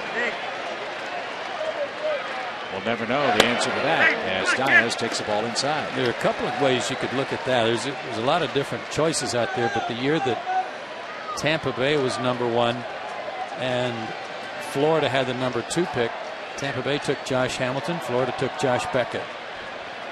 Josh Hamilton had a hard time getting to the big leagues because of other issues, and Josh Beckett was quickly in the big leagues. And so that might have turned the fortune of Tampa Bay around a lot quicker than, than what it did. But if Hamilton hadn't had those problems, an outfield of Baldelli, Crawford, and Hamilton, pretty salty. Yes, sir. 1 ball, no strikes to Diaz. Braves down 2. But they have 2 hits in the 6th after having 1 through 5 tonight. I mean, you hear Bobby Koch talk about the draft of Chipper Jones as the #1 pick in the country, and how that wasn't a unanimous choice in the Atlanta Braves organization. That was 1990. Todd Van Poppel was the hot item, and everybody kept saying, well, Todd's going to go to college, don't draft him. 1 ball, 1 strike. 1 and 2. Bobby has said Chipper was always his first choice, but not necessarily, as I said, a unanimous choice within the scouting ranks within the organization. But that turned out to be the right choice for Atlanta, certainly. And you can go down this list and you can look and see how inexact the science of scouting truly is. There are a lot of guys who were good players, not great, guys that never made it, and superstars that you'd expect. The #1 pick in the 1965 draft is our colleague out in Los Angeles, Rick Monday. First player ever taken. Right. Next year, the Mets took Steve Chilcott. I'd never heard of him. The Yankees took Ron Blomberg in '67. Tim Foley of the Mets. Jeff Burroughs, '69 with the Senators. Jeff Burroughs was an unbelievable high school player. The Padres in 1970 took Mike Ivey out of Walker High School here in Georgia. Hard hit ball, deep short. Terrio diving stop, gets 1, and that's it. He saved the run. What a play.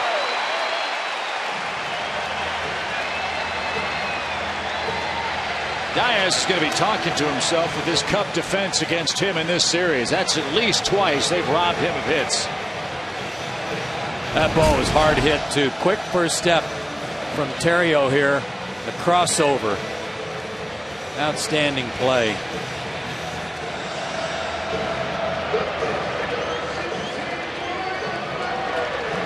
And gave a good feed to Terrio as well.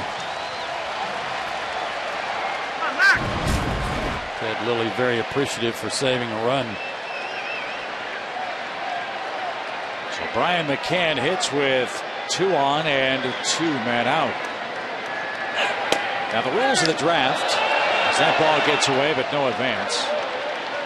Remember, we mentioned Aaron Crow was drafted by the Nationals, did not sign. Club generally retains the rights to sign a selected player until 11:59 Eastern Time on August 15th, or until the player enters or returns to college or junior college full time. A player who's drafted and doesn't sign with the team that selected him can be drafted in a future draft as long as he's eligible. The team cannot select that player again unless the player has consented to be reselected. So the Nationals can't just punitively sign or select Aaron Crow. Crow has to agree to go to the Washington club for them to pick him with that reselection, I guess is the best way to put it. That's an interesting rule. Yeah, I didn't know that either.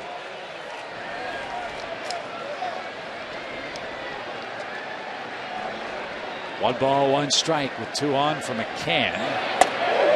Lilly with a big hook has him behind in the count.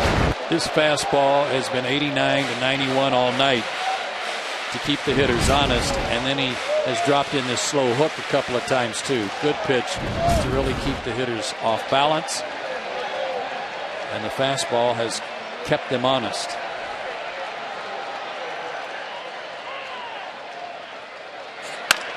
Line drive left field. What a piece of hitting.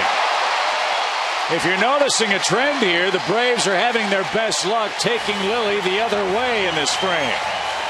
The lead cut in half. It's a 2-1 score. We talked about it earlier tonight, Chip, about the Braves left-handed bats, and the guys who play regularly don't really care if you're out there left-handed or not. They're more comfortable against right-handers, but what a good piece of hitting by Brian here. Behind in the count 1-2. He had the outer part of the plate covered. In fact, the outer part and then some. And picks up his 19th RBI. So the Tomahawk chant starts. Braves down a run. Hits are even at 4. And here's Prado. And he looks at a strike at the knees. Last night the Braves won for the first time this year in a game they trailed after 8 innings. It was their first win in a 5-run deficit since September 5th of 2007. The lead a much more manageable win for the Cubs. And it's a 2-1 score now. Hot straight back going to Prado. Throws him an off-speed pitch or a sinker and got the call on a low pitch to make it 0-1, and then up and in with a fastball, and one that Martin couldn't get around on. Had enough on the fastball to basically get it by him.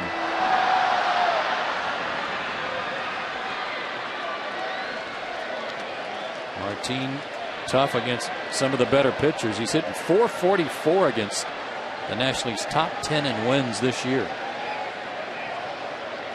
Lilly and Hill want to talk it over.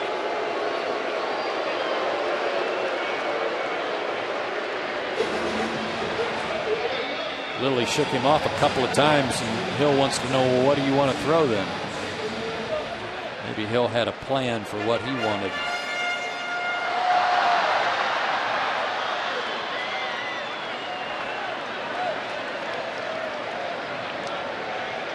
No sign. They already talked about it.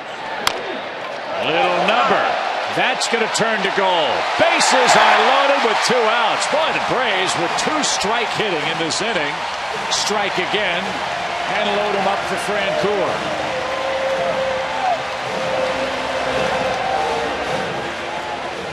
He made a good pitch. He and Hill decided on what they wanted to do, and just a swinging bunt spoiled it. Breaking ball, the outside part of the plate, and absolutely nothing for Ted Lilly to do with it.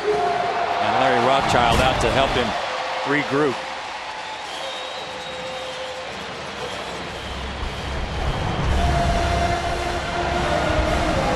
Beautiful panoramic view of Turner Field tonight down the left field line. The cow is chopping, so are the fans, as the bases are full of Braves trying to take their first lead tonight.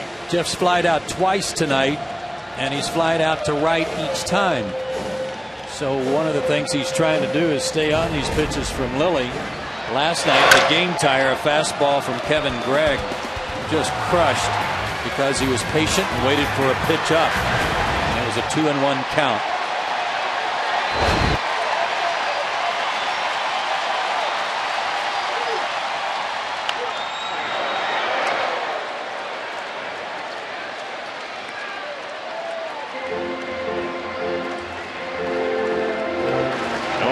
Had a strike. Francoeur with 4 homers, 25 driven in. A lot of grass between Johnson and Fukudome, Soriano and Johnson in left.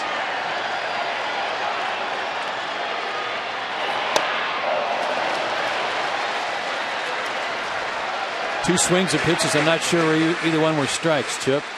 First one he fouled off, but it was cutting in on his hands. Might have been coming in off the plate, but he's got a battle now, 0-2, and that's when the Braves have done their best work this inning. Come on, Jeffrey!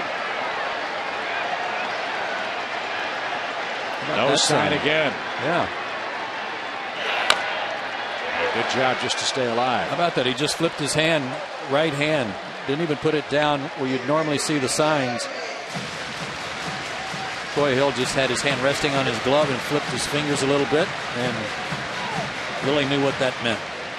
And there's another one. Oh, let's see if they're going to go up high. Put the glove up by the chest protector.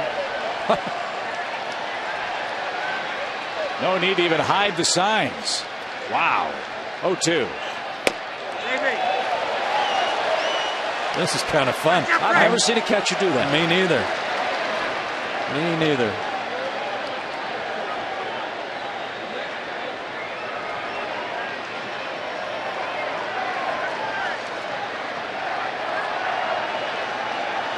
But he shook that sign off, so they got to go through another sequence. No chance to hit that pitch, and Francoeur strikes out, and the side is retired. The Braves, though, score a run. They do that on 4 singles in the 6th inning, and to the 7th we go with Atlanta down a single skinny run.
By the World of Coca-Cola. Where else but the World of Coca-Cola could jog a 7-foot-tall polar bear? Take home a free 8-ounce glass bottle of Coke produced on site and taste over 60 different beverages from around the world. Make plans to visit the World of Coca-Cola today.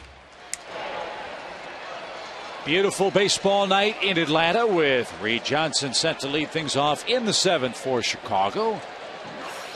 Ted Lilly carved up Francoeur with the bases loaded and 2 outs. Leads by a run and is due up 4th in this inning.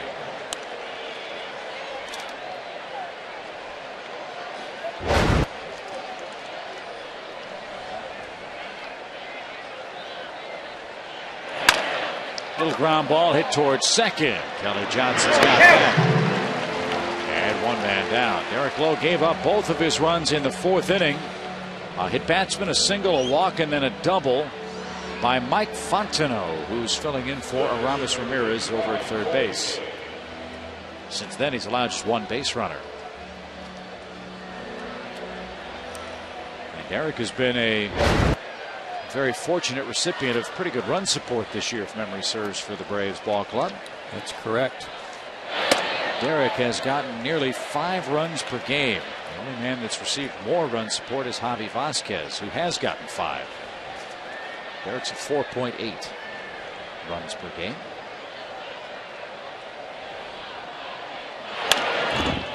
I have one last question for you regarding the draft. Yes. One guy, and only one guy, has been drafted first twice. You know who that is? Joe Simpson. Not quite. Oh. Same era, though. Oh. That's quite a feat.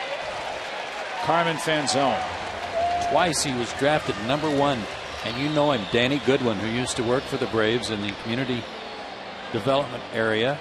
Danny Goodwin got drafted as the first pick by the White Sox out of high school. Went to Southern University in Baton Rouge, and in 1975, after his senior year, was picked first again. Who picked him first the second time? The Angels. Wow. That's pretty cool. And made it to the big leagues with them. Andres Blanco 4-2 as it will be double play tonight. Derek Lowe's spot in the 7th inning to a third for Atlanta. Down a run.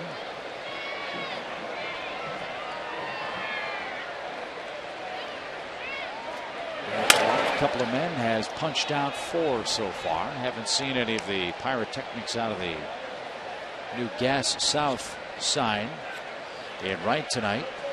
I've been waiting for that spray. Yeah. We didn't get a memo on that as to when we should be looking. Well, I mean, it's with every strikeout, but they kind of ran out of sparklers last night, didn't they? Yeah, they did. I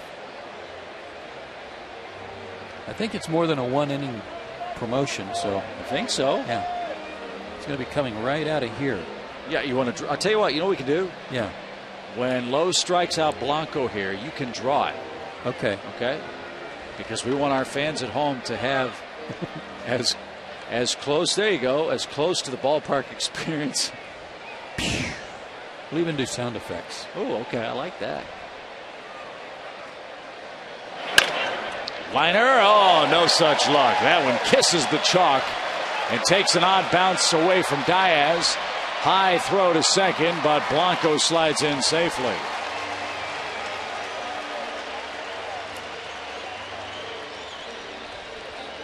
And Ted Lilly will hit. He's 0 for 2. Yeah, I don't think Lou Pinella's in any big hurry to get Ted Lilly out of there and go to his bullpen tonight. As you see Blanco paint the stripe. And then I'm not sure if it hit the ball boy's chair or just the railing down there, but it came out funny.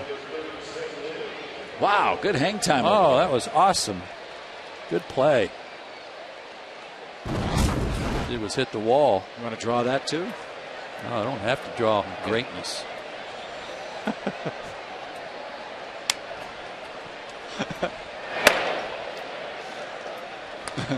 One ball, no strikes to Lilly. Self-explanatory. Yeah.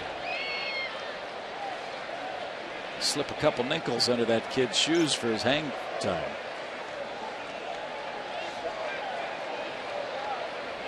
It's number 101 coming. Ground ball to first. And Lilly takes his time, so does Prado. No damage done. Lower third coming up for Atlanta. Need a run.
NL Central matchup as the Braves host the Milwaukee Brewers. Friday at 7:30 on Peachtree TV. The Braves play here.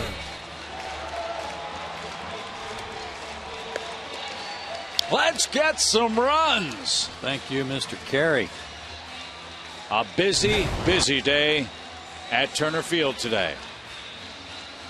The release of Tom Glavine. He was scheduled to be ready to come back and pitch perhaps as early as this weekend, but the Braves decided after scouting his most recent outing and those before that he was not going to be able to help them pitch at the big league level, so they released him. They made a huge trade for Nate McLeod, the Gold Glove All-Star center fielder for the Pittsburgh Pirates, and made a move to bring up Brian Barton from AAA and placing Jorge Campillo on the disabled list. And in our chat with General Manager Frank Grant, he told us that McLeod will be on a flight tomorrow and should be ready to go for the finale of this series with the Cubs.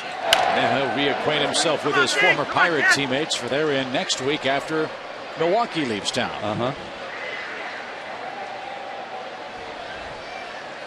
Braves bullpen is busy. Lowe's spot due up third here in this seventh inning.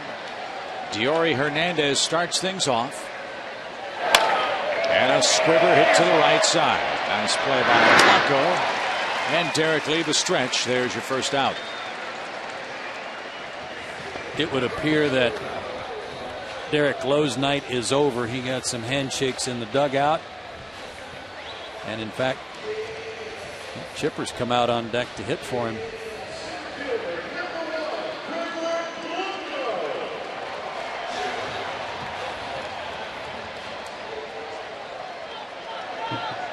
So 5 hits in 7 innings for Lowe, 4 strikeouts, 2 walks, a hit batsman.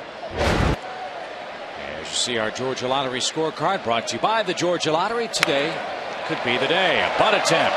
Lilly pounces, low throw, bad throw.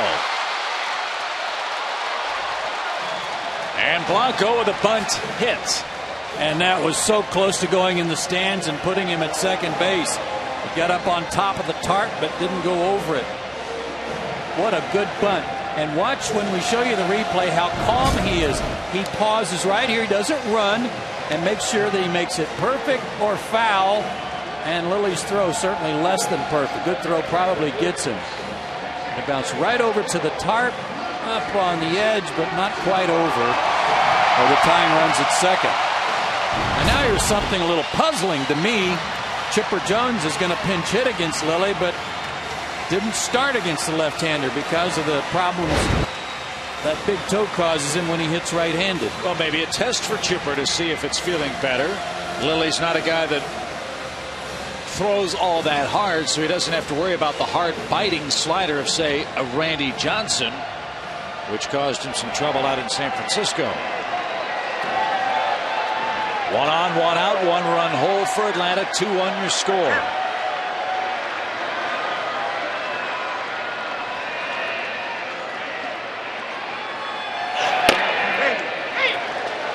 What he said about batting right-handed on the road trip was that he couldn't stay back on his back foot. He couldn't press and push off that back foot because of the pain. So it's obviously feeling a little better.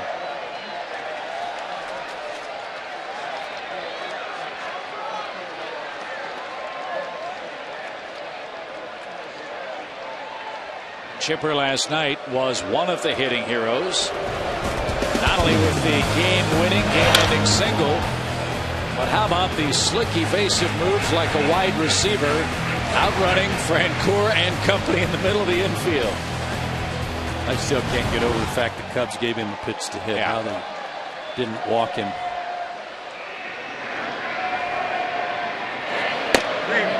That's a little high. 1 ball, 1 strike. Not that many opportunities for Chipper as a pinch hitter. The last 4 years, just 15 of them, but some pretty good luck.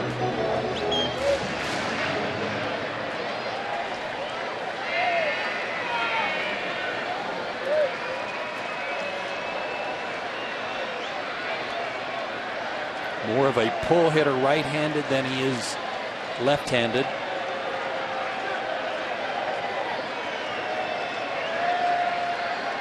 They're playing them to the opposite field in the Cubs outfield. And Chipper hits it to left center field. Johnson on the run, still going, can't get it.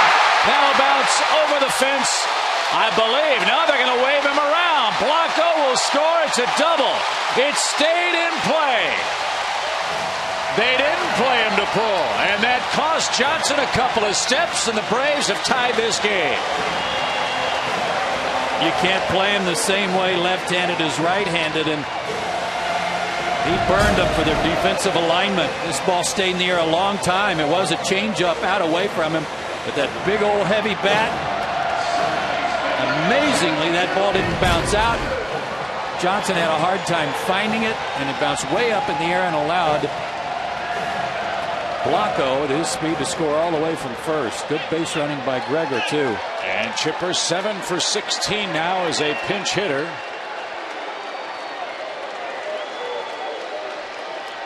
Take a look at this. Watch that right foot. It does come up off the ground, but partially because, and maybe primarily because, it was an off-speed pitch and he was fooled. But he did comb it. So Kelly Johnson now 2 out of 3. Can Chipper score on a single? With Fukudome in right, Johnson in center, Soriano in left. He's been running pretty well. I mean, it's not like that first couple of days when he hurt his toe or he was just hobbled. He's running okay. Not 100%, but he could score. I don't know if Brian Barton made it from Rochester tonight, or he was summoned from the Gwinnett Ball Club. So they may be still a little short-handed. Oh, he's there. He's in the dugout and available. No balls, 1 strike. Oh, good pitch from Lilly. Kelly looked like ready for that pitch, but couldn't quite pull the trigger.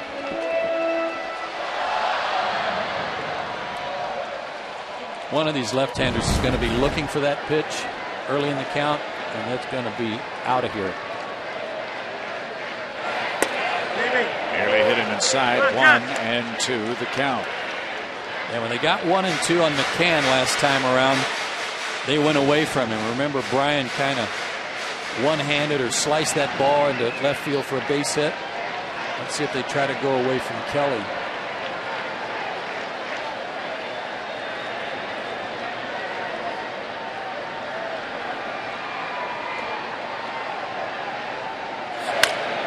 Right on him. Come on, John. Looked like Kelly was looking for something that way, the way he kind of took a little bit of an inside-out swing there on that. Something you don't often see him do against left-handed pitchers. Kelly came into tonight's game hitting .311 against lefties. 2 for 3 tonight against Ted Lilly.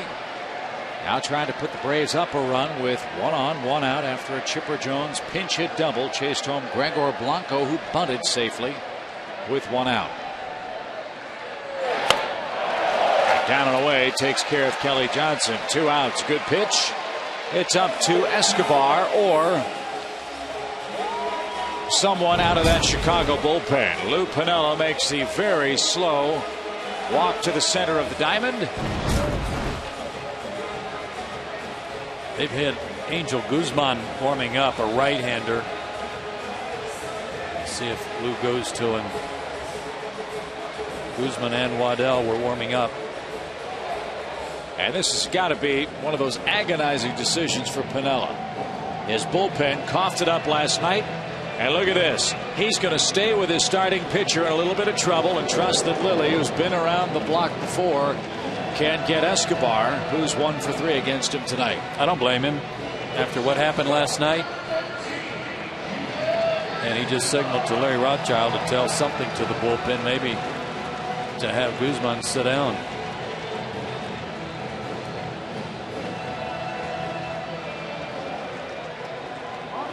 They're getting their instructions now. And that might be one of the reasons why Piniella is loath to go to his bullpen. He used his two best last night, and they were drilled by Atlanta. Marmol and Gregg. Here's Escobar. Oh, And boy, he takes come on, let's a go. fastball high. 1 ball, no strikes. Lilly won the battle the first 2 at-bats. He had Unell chasing pitches, off-speed pitches, swinging over the top of them. Unell able to get a base hit his last time up. So he's learning as he goes.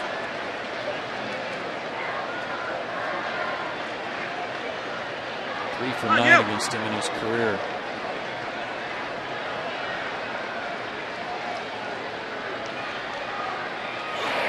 Boy, now. Come on, let's go.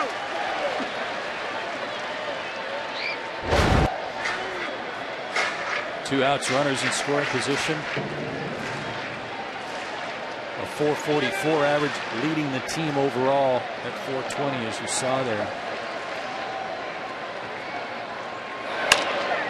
Popped him up at a shallow right. Roundabout route taken by Fukudome, and Lou Piniella is rewarded by Ted Lilly. He strikes out Kelly Johnson. He gets Escobar to fly out, and Chipper Jones double ties the game. 2-2 your score. We head to the 8th inning.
Depot know-how question, and it comes from Dan Carter in Atlanta, who wants to know, how can a second baseman or shortstop's alignment tip off what pitch is about to come from the pitcher?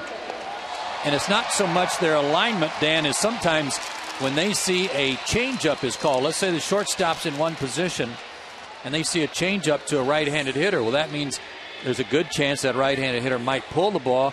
So as the pitcher's about to deliver, they take a step to their right. And if the hitter sees out of the corner of their eye such movement, they might know what's coming, that an off-speed pitch is coming or that something inside is coming. So if you're paying attention to the middle infielders and they're moving around as the pitcher's in his stretch or about to wind up, you might find out what's coming. Chipper Jones remains in the game. Peter Moylan on to pitch. He'll bat 7th in the double switch batting order for Atlanta. And Peter's been used a lot, number 28 on the appearances side of things for this Braves ball club. Here we are in the 52nd game of the season, so he's been in over half of them so far. And worked an inning last night, had a perfect 1-2-3 inning. Alfonso Soriano, the batter, takes strike. I'd be curious to know what his ERA is in back-to-back appearances. That's something maybe we can get Hal to look up. Okay. Peter coming back from Tommy John surgery. They've nursed him along. And obviously strong enough to work very, very heavily the first 2 months. And a wicked breaking ball. And Soriano way out in front. That's the pitch that's been missing, though, Chip, and he's found the release point on it, and it's much more effective than it was the first 2 months of the season. Soriano 3 for 4 against him in his career, but was up there trying to bunt on the first pitch.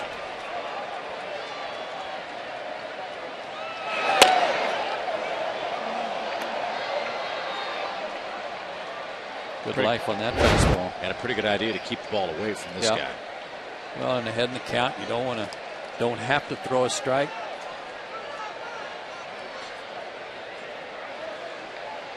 One ball, 2 strikes. And that wicket breaking ball takes care of Soriano. That was filthy. One out. That tied him up. Threw it at him, it appeared, and made him flinch. So everything was kind of back. He's back on his heels here, and then kind of lunging for the ball. That was a good sequence from Peter, who, by the way, tonight had a closest to the pin contest before the game with a flag set up in center field. And Peter competed with some fans on a wedge shot. Peter hit it about 15 feet from the pin. Really? Oh, yeah. Maybe 10 feet. He was that close. Is that like hitting the bull, you win a steak in Bull Durham? He could have tonight if that were the prize. Sounds to me like you're already begging for strokes. I would be against Peter. Yeah. Fukudome hits with a man aboard and 1 out. What is Moylan's ERA, you ask, with 0 days of rest, meaning in back-to-back appearances? I was very surprised by this number. 1.80. He's actually better. And he nearly picked off Terrio. Better on back-to-back days on the second day. Let me show you something here. If I can diagram it between the next pitch about Martin Prado as an inexperienced first baseman, right-handed, squaring up to the pitcher. Another close play, nearly got him. That was better. But remember, with Martin being right-handed, and you see his glove over on this side, he's got a little ways to go to take the glove to the runner. Whereas if his shoulders are more squared up, facing towards second base, his glove, he's in a better position to let the throw travel a little farther to the bag and make that a quicker tag. Little chopper is foul for a strike. A left-handed first baseman can get away with facing directly at the pitcher like Martin is, because the glove is closer to the runner. But if he's got to reach across, you catch the ball, then reach across, that's slower than if you just leave the glove as close to the runner as possible. Make sense? Yes. No, I got it. Why wouldn't you then, if you're Prado, to shorten the distance of the tag, maybe give up 6 inches between the pitcher and the bag and stand behind the bag and drop the ball down? The runner can get in your way sometimes, and you don't want that to happen. You see a lot of guys stand out and stretch while they hold the runner with that glove extended, and I would assume that lengthens the distance of the potential tag. It's the same theory as a catcher who's blocking the plate, waiting for a runner to come in and the throw, and going out and getting the throw and then trying to bring it back and make a tag. Let the throw travel as far as you can before you make the tag. It's not a big thing. It's just a little bit quicker. Yeah, well, as you saw in that last tag play first, that little distance, maybe the difference between the out safe call. 0-2.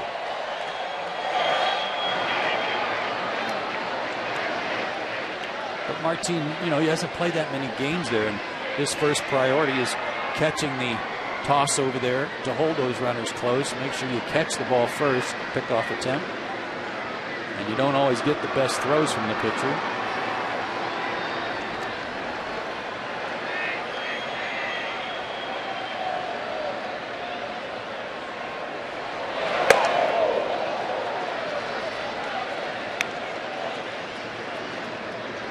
1 ball, 2 strikes. And the Braves are without Casey Kochman, their starting first baseman. Casey, as we showed you last night, fouled the ball off his shin down in Arizona. He's still a couple of days away from a potential return, it would appear. Let's see if Terrio thinks about running with Fukudome behind the count. Big hole right side, 1 and 2. He is going. Pitch swung on and missed. McCann's throw right on and got it. Brian McCann was 6 for 14 catching base stealers in May. And he's 1 for 1 in June. His numbers have really improved since the beginning of the year. Great throw.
Nice night for Ted Lilly. He will give way now to Carlos Marmol, who had all kinds of trouble in game 1 of this series last night. It was Marmol's frame where the Braves scored 3 runs and only 1 hit. He walked the first batter he faced after inheriting a runner. Got an out, then hit a batter, then walked another one, and that forced in a run. Or that actually loaded him up, and then Escobar drove in a run. Actually, the walk did force in a run, and then Escobar's sacrifice fly plated a second. So he never really gave up a hit, but he couldn't find home plate. And there's some in Chicago who say that Marmol should be their closer and not Kevin Gregg. The problem for Lou Piniella is either one of those men walks a ton of people. You can't have your 9th inning guy walking guys in close games, and there's an example. He's got a great arm, but lots of errant aim. Matt Diaz will start it off. There's a big slider to even the count. Come on, Matt.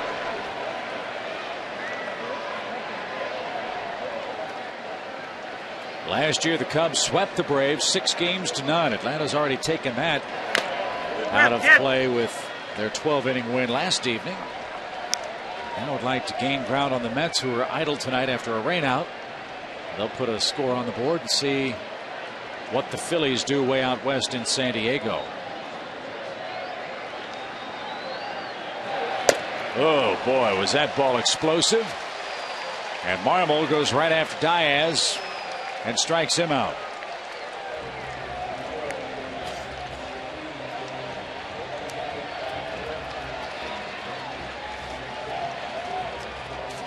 I asked Brian McCann tonight before the game about that pop foul that he took his helmet or took the mask off, then took his glasses off, and he said when I took the mask off, he said sweat just poured into my glasses, just sprayed them, so I had to take them off to make sure I saw the ball. I said, well, if you were going to be able to catch the ball, would you flip the glasses? Oh no. Probably just one-handed to catch. What did Mom say? Take care of your glasses, right? I said, what are we going to do? Stand there and stick them in your shirt, the front of your shirt? He said, probably not. As you pointed out last night, he's starting to wear the glasses behind the plate as well as at the plate.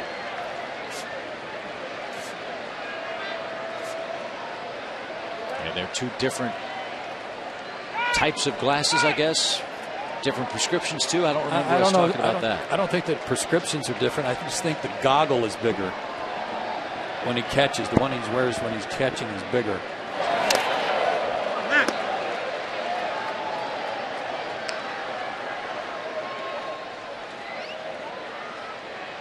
These are a little more trim line, if you will.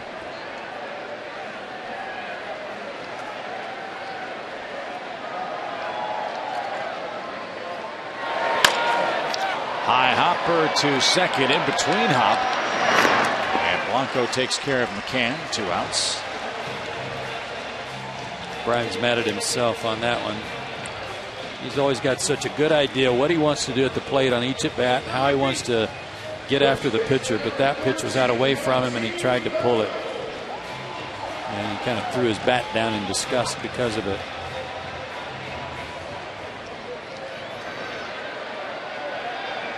Martine's been on base twice tonight. He's walked once. He's singled. There has been a scoring change in this game. The Braves got an unearned run now in the 7th inning. Take away the bunt single by Blanco. Charge an error to Ted Lilly. So his line, 2 runs, 1 earned in 7 innings this evening. And I think the official score saw the same thing that you said, which was if he makes a good throw, he probably gets him at first. I think he would have. Good bunt. Put some pressure on the defense. It was a great idea. Certainly was successful.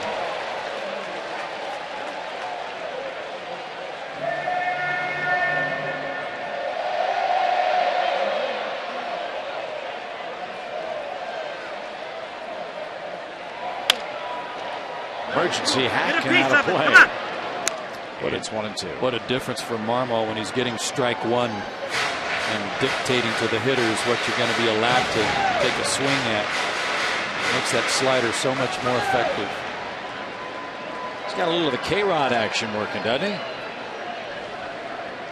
Before he makes his motion toward the plate. Pete Johnson in left center field will call off Soriano. And Marmol, a much different looking man in tonight's 8th inning. We go to the 9th.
Another good ball game between the Braves and Cubs tonight at Turner Field. We head to the 9th inning with a 2-2 score. The Braves bring on their third pitcher of the night.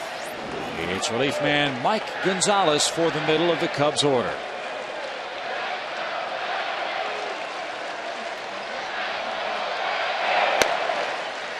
And 1 ball, no strikes to first baseman Derek Lee. And when you're making a big deal like the Braves made tonight to acquire Nate McLouth from the Pittsburgh Pirates, don't think they leave any stone unturned. They probably asked Mike Gonzalez about him. Derek Lee 2 for 3 tonight.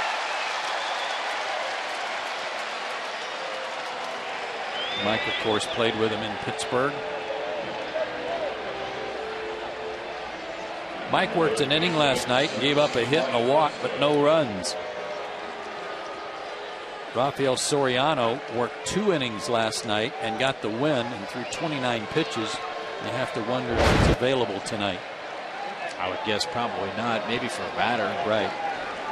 Not much more than that. Another bunt attempt popped up. Gonzalez has it. Thinks about a throw to first. And like last night, when Bobby Scales could not execute a sacrifice bunt, Fontenot can't do it tonight. Mike really took some turf out too with his knees when he hit here, especially with his left knee. Let's hope that didn't ding him any when he hit.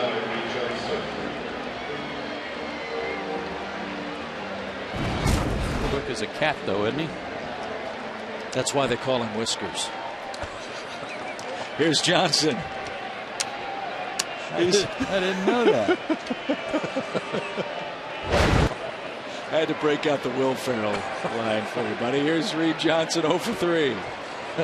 If the moon was made of spare ribs, would you eat it? Yeah.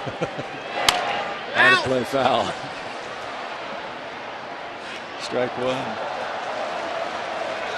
1. You just never know, do you? No, that was pretty quick. Coy Hill waits on deck. How about a double play ball, then another win in the last at bat for Atlanta? That would be nice.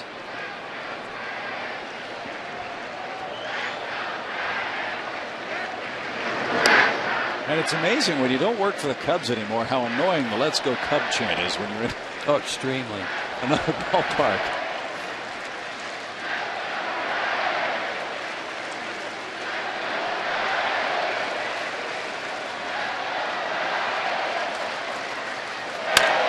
Popped up. That'll be playable for Blanco. 2 outs.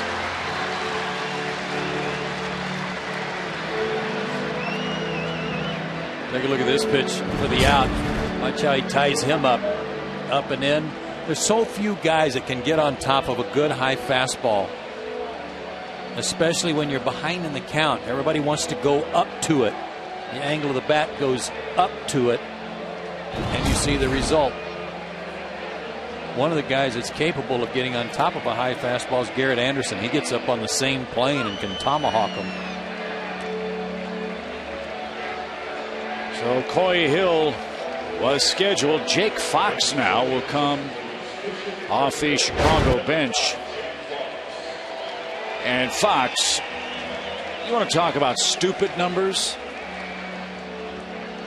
In the minor leagues at AAA, in 40 games, Fox was hitting .423, 17 home runs, 50 RBIs, 33 extra base hits, 132 total bases, an .886 slugging percentage, and a .503 on base percentage. 33 extra base hits out of how many? 63. Wow. Had a 17-game hit streak at AAA. At the time of his summons to the big leagues, was a 3rd-round pick 6 years ago. 595 career minor league games coming into this season.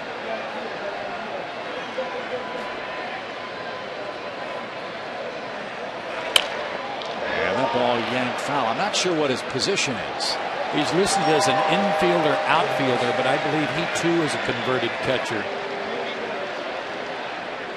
26 years old, 6 feet 210. Sounds to me like he has the makings of a potential DH in the American League. University of Michigan. 1-1. This goes first. Yeah, he was converted from catcher to infielder, outfielder following the 2007 season.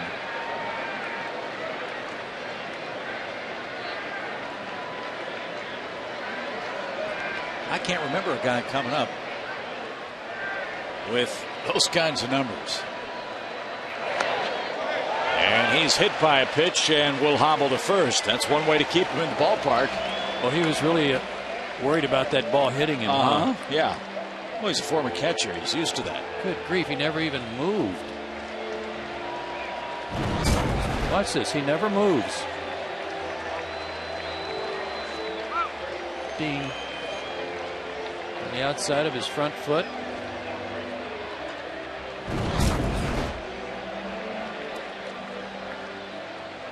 So Giovanni Soto now will come on and hit for Andres Blanco.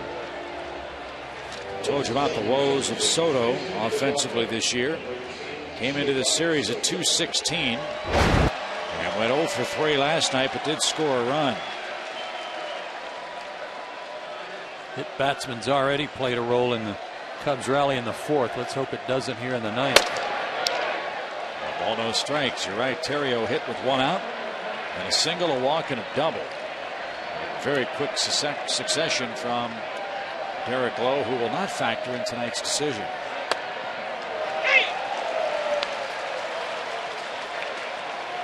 Soto 0 for 2 as a pinch hitter for the year.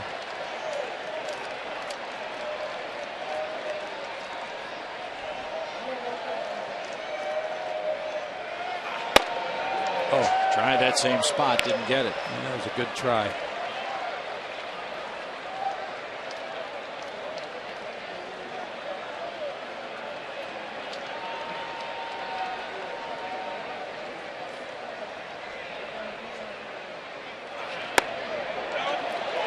Mike falls down after delivering that pitch and now faces a 3-1 count with the number 9 spot due next for Chicago. Well, he always follows through way over toward the third base side, but that time couldn't get his foot unhooked from the clay. Loaded.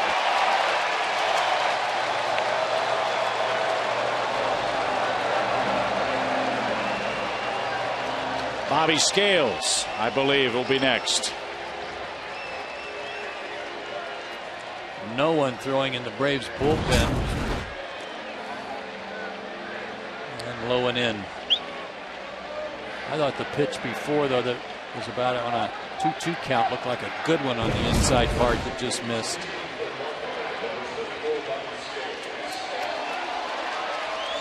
So again, Scales from Metro Atlanta gets a nice cheer from the crowd here at Turner Field. Chip, we talked before this series started about how similar these two teams were coming into this 3-game set. Good pitching, good defense, having trouble scoring runs, and so far these 2 games they've been very evenly matched. Inside corner strike. I don't know if it's for the betterment of our game or not. I don't know if you can say there really truly is a great team in baseball anymore. I know the commissioner has wanted parity in our sport. I think you look at this year, you've really got it. Everybody very evenly matched. Scales, excuse me, Chip, Scales hasn't had many at-bats right-handed, only 8 since he came up. 1 for 8. That hit was a homer. To third, and Chipper Jones. Mike Quade, the third base coach, head to his knees. Chicago loads him up, cannot score in the 9th. We'll see if the Braves can win it again in their last at bat tonight.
Tonight, let's take a look at the AM/PM play of the game.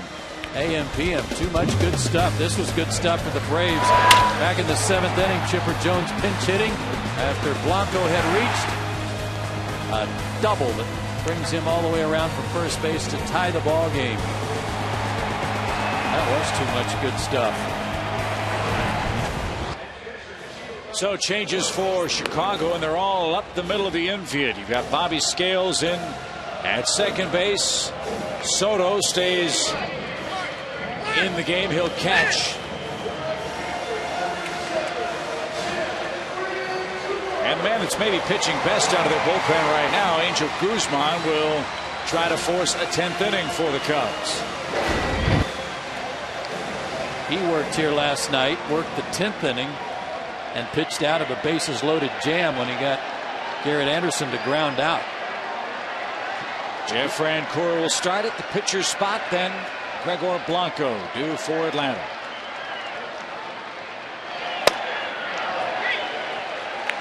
Both these clubs wasting bases loaded opportunities to score. Atlanta's came in the 6th.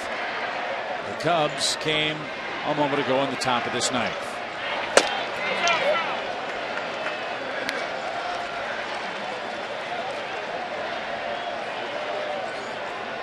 Lay off the slider.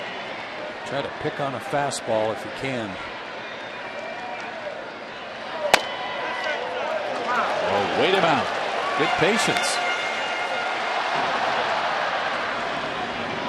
Jeffrey.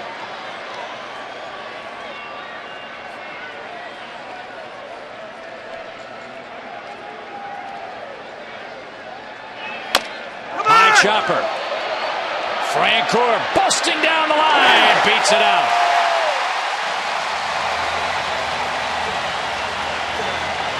You get one of those a week, you got 50 points on your batting average. He'll take it. He's 1 for 4. Right off the plate, too. And as soon as a player hits a ball like that off the plate, they know they have a chance. And good hustle by Jeff down the line. Watch, as soon as that comes up, he sees it and head down, busting it down the line, and a good start to the night. Brian Barton now will pinch run for Francoeur, and Garrett Anderson bats for Mike Gonzalez.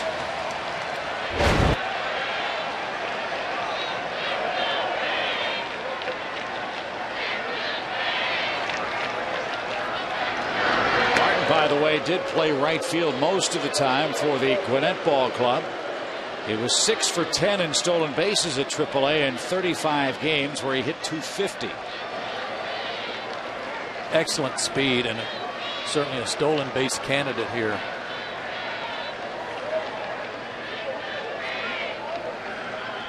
He's got a good lead.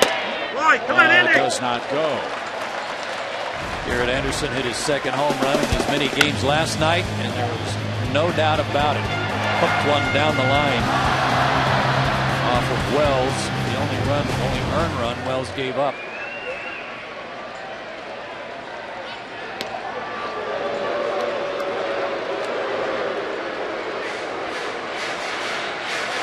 Again, Barton came from the Cardinals for Blaine Boyer. Andy.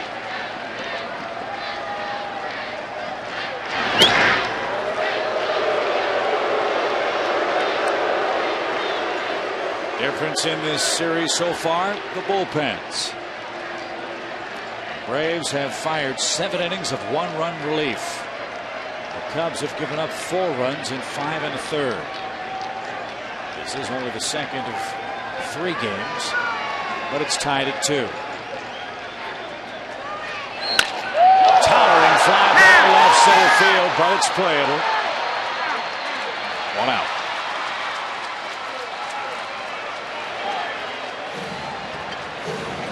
You know, Soto just came in the game, Chip, and he played some catch, loosened up, with the pitcher, throwing balls back and forth, made a throw to second, but it's not like he's in mid-game form. He might be able to swipe second base for no other reason than he's not 100% loose. He's only caught 6 of 32 so far this year. Yeah, he's had a bad shoulder, and that had the Cubs concerned earlier this season. Let's see if, with one out and Blanco up, Martin tries to test him here in the 9th inning. Cubs think he'll run. Good crowd tonight. Cubs always draw well. Another 30,000 number to gathering. 30,646.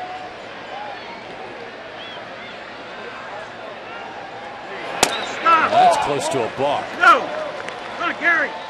And I think Bobby Cox noticed it too, because he didn't pause. Second base umpire Jim Wolf got the message from Bobby. He's acknowledging, and he'll keep an eye on him, but he came up and never really paused. That's a fucking...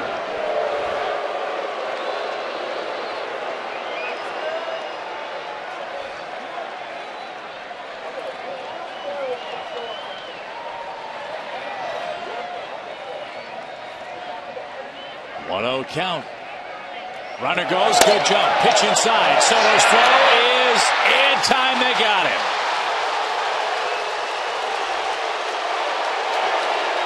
Barton not sure. Neither am I. We'll have to check the replay. I'm not either.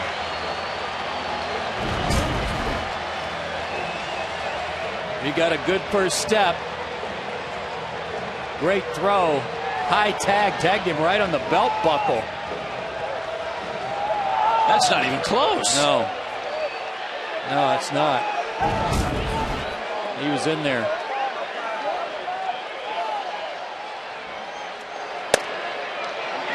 I mean, you get a tag on the hip.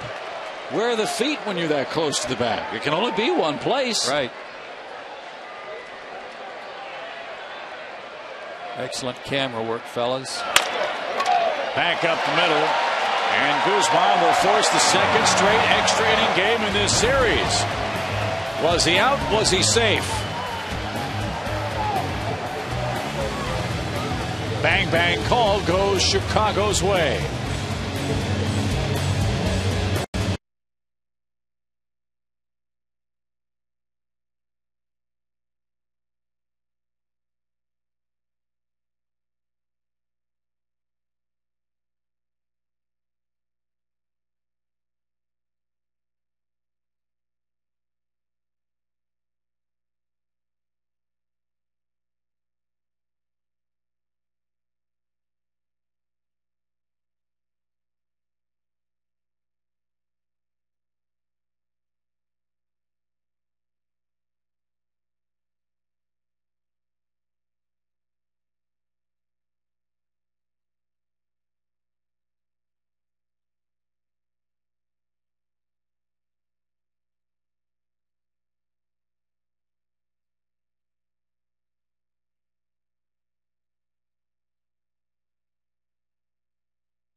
Baseball. There you go.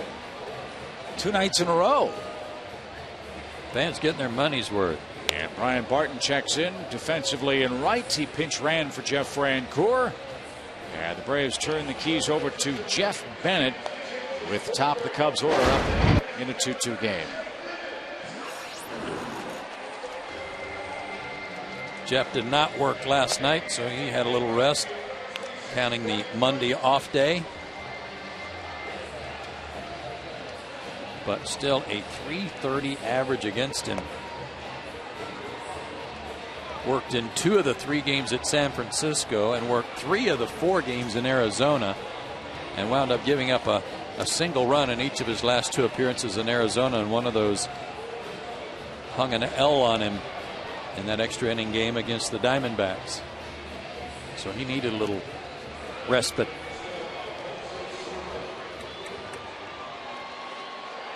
And here's the man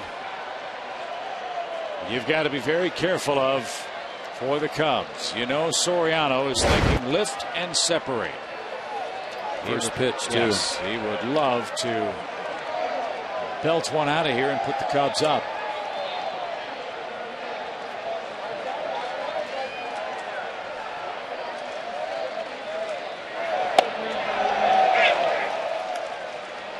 call. Breaking ball first pitch.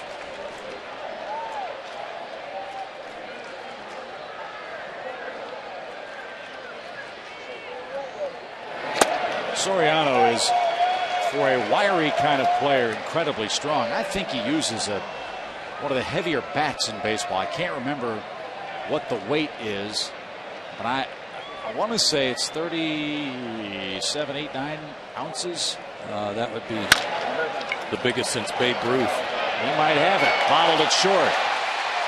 And Soriano is aboard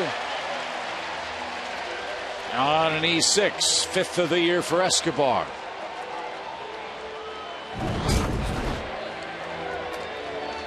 Pitch out away from him. He tried to pull it. And Yunel came charging in to get it. But had it hit right in the heel of his glove. The Cubs have not bunted very well in sacrifice situations in this series. Would they take the bat out of Terrio's hands here on the road? I would guess they would. But your point is a good one.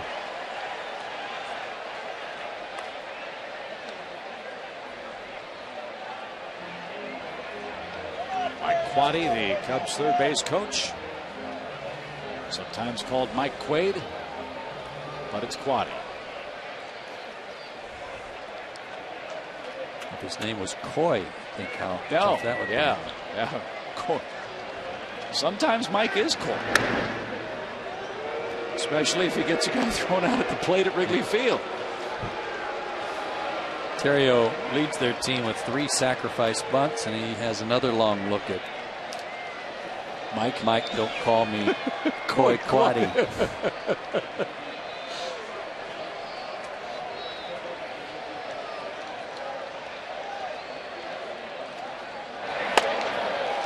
No bunt that time, and Chipper Jones took a very deep breath with that big cut.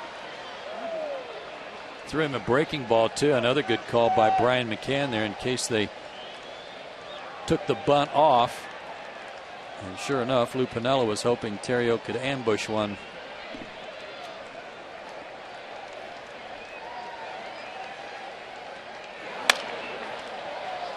Something we don't talk an awful lot about, I think, is Brian McCann's game calling skills.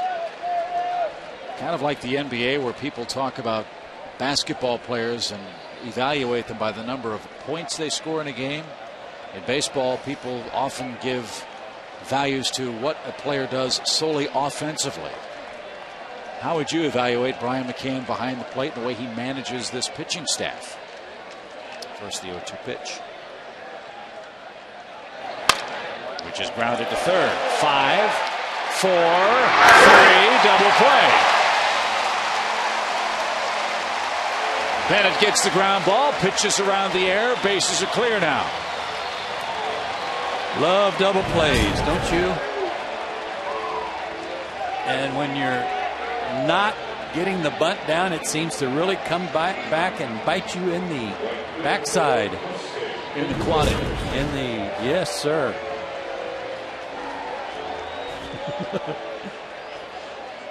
All Lou Piniella can do is stand and watch. And now Dome is the hitter. McCann called the right pitch for Bennett. That's sinking fastball. No, I think the guys really trust Brian. I think he's earned their respect. And the great thing that Bobby Cox and the staff do for Brian and for the catchers is that they let the catchers call the game.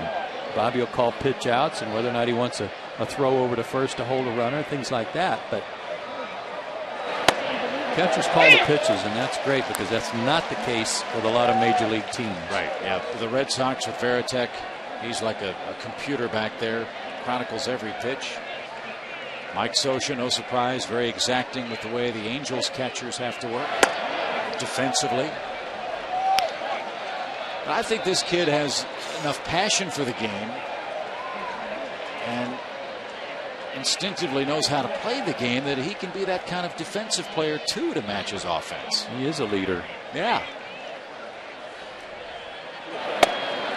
Pitching coach behind the plate. That's a nice thing to have. 2-2.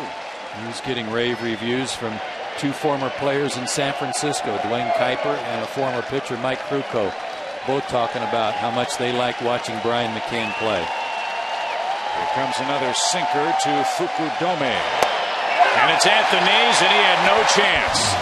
Oh, baby, did Bennett work very well. He pitches around the air, and there it is at long last. The Pyrotechnics. Yes! And how about a few fireworks in the bottom of the 10th inning of a tie game?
Well, visiting clubhouse man John Holland watching our game downstairs in the visitors locker room tonight was kind enough to send us an email around the 3rd inning that Glenn Diamond is just now getting to us.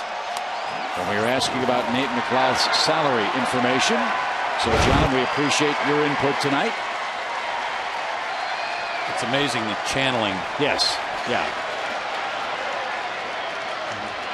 Chipper Jones leads it off. We call Glenn the roadblock along the information superhighway. Come on, Chipper, let's head home happy. An RBI double in the 7th tied this game at 2.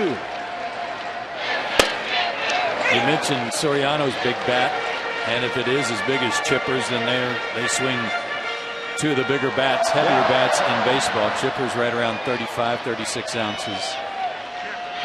You got to be strong to do that. You got to be strong, but you got to be able to trust your hands to get that bat going.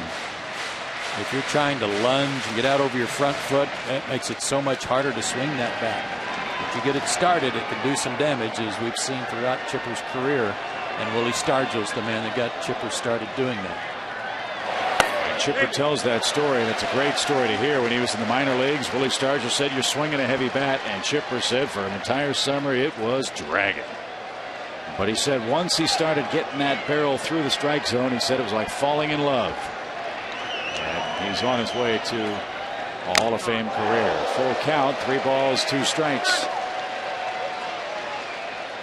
Another guy in baseball that is swinging a heavier bat this year is Adrian Gonzalez of the Padres. Ryan Howard told him to do that, and all Gonzalez has done is lead the National League in homers. And a ton of them to the opposite field because of that, much like Chipper batting left-handed, and now they're playing him to left center. Strike 3, and he knew it. Remember, as Reed Johnson, we pointed it out, playing Chipper in right center, couldn't catch up to the double. Atlanta tied the game. That had a lot of life. Chipper was leaning back, but this ball came back at 95 miles an hour. And look at the way Soto framed that pitch, too. That was a lot of late life.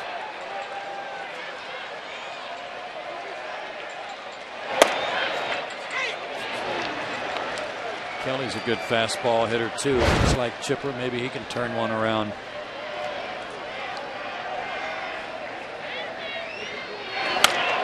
Liner foul. It's 0-2. Boy, Guzman's got a little extra giddy up tonight.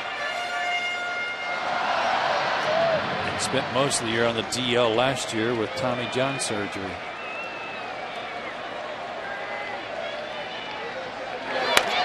Ouch. What does that feel like? Hurts. No kidding. That hurts. That's kind of the pitch that put Chipper in such a bad way in spring training with the thumb problem. Similar type pitch.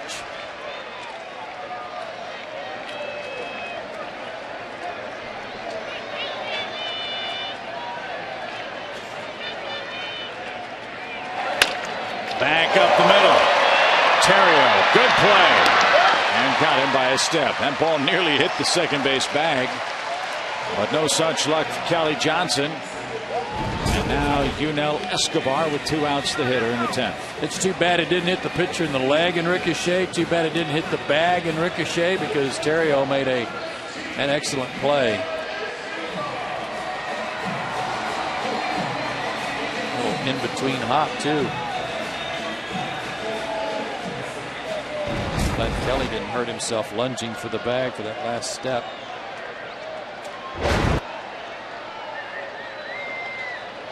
Yunel leads the team with 14 multi-hit games. He singled in the 6th. Is 1 for 4. Boy, come on, that's game.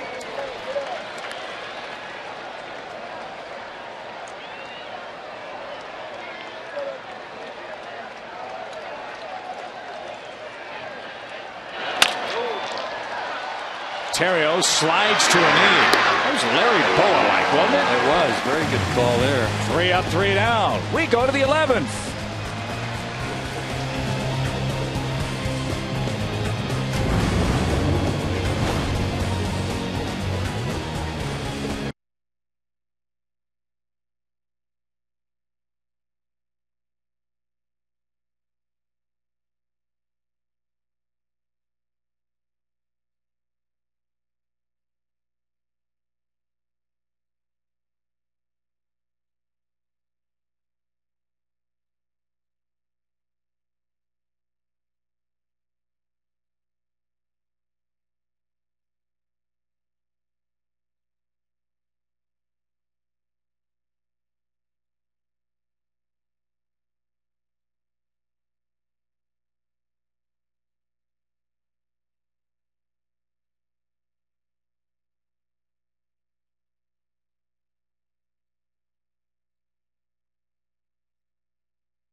About how evenly matched these clubs are. How about that line score? Another example of it. More extra innings. Another leadoff hitter to be careful of. Derek Lee, 3 for 6 with a homer against him. And 2 for 3 tonight. His average starting to climb a little bit for the Cubs. He's probably looking forward to the warmer weather in Chicago. Yes, with Lee, you've got to be concerned about the wrist that was so badly fractured and broken a couple of years ago out in Los Angeles. His power numbers not nearly what they were a couple of years ago, but Lee is still enormously strong and still a very gifted hitter. Can break out at any time. He's already homered in this series. That came last night in the 8th inning.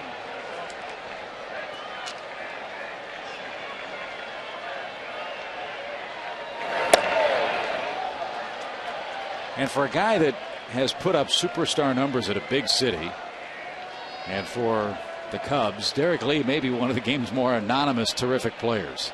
And he's won a batting title. Yeah, I mean, how does that happen?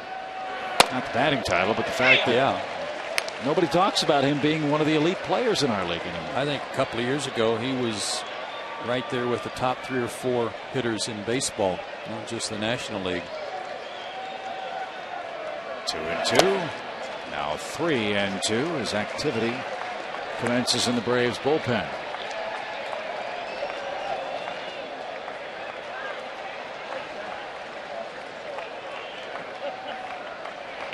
Reed Johnson due up third this inning, and left-hander Eric O'Flaherty begins to loosen up.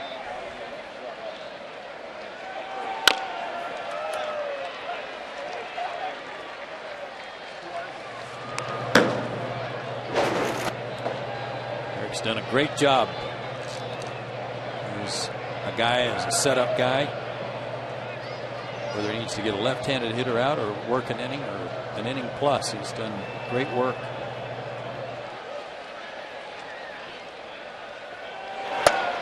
And a leadoff walk.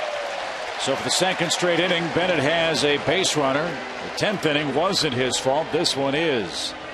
Lee walks for the second time in the game. And now third baseman Mike Fontenot, the batter, with a 2-run scoring 4th inning double on his ledger tonight. Well, they've had a real bad run of bunting luck. Fontenot does not have a sacrifice bunt this year. That might be why.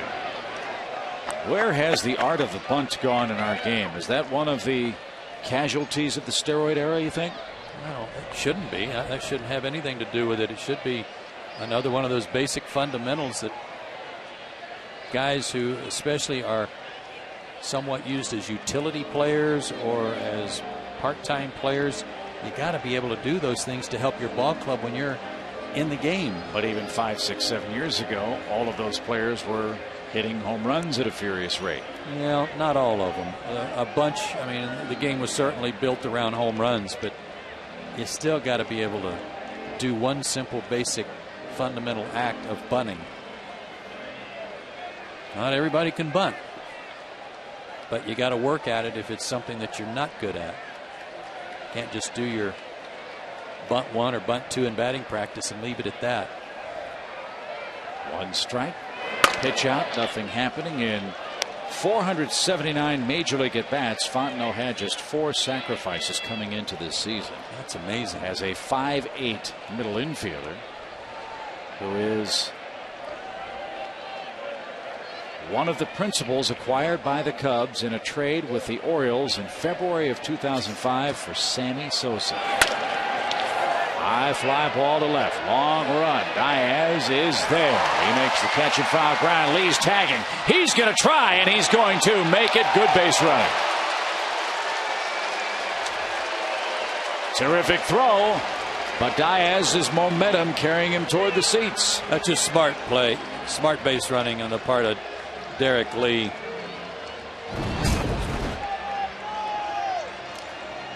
He broke off the bag, and then he saw the direction Matt Diaz was going, so he goes back to tag. And with Matt's momentum carrying him so fast into foul territory, that was just a great decision by Lee after the failed bunt attempt earlier. And that's as good as a sacrifice. Yep. The end result, that is. And now with Reed Johnson up and a runner at second, Bennett and Brian McCann will get their signs in order. Kevin Gregg has begun to loosen in the Cubs bullpen. He, despite giving it up last night, is still the Chicago closer, although that may be subject to change if he continues to have late issues. You would guess that the Cubs only have one guy left on their bench if Milton Bradley is unable to play, and that's Hoffpauir, who's on deck. Yeah, Soto's in the game. Fox pinch hit and was hit by a pitch. Scales is in the game.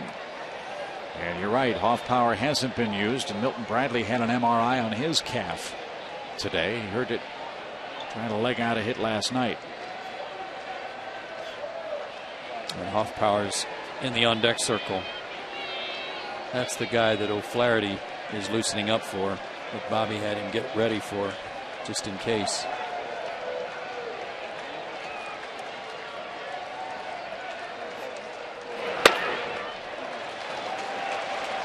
Hoffpower played in 33 games last year, 73 at bats.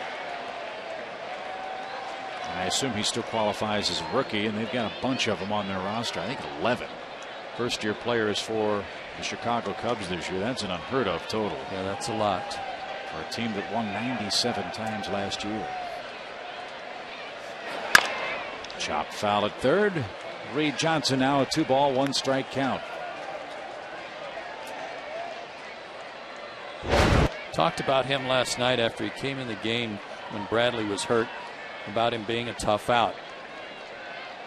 He'll put the ball in play, and he doesn't have any hits tonight. A couple of ground outs, pop up and a fly out, but no strikeouts.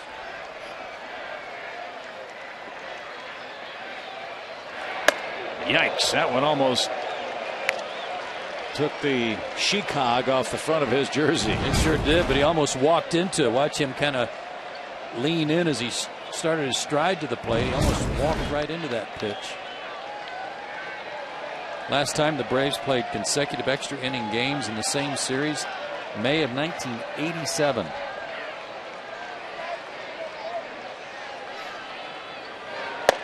Good pitch. Count.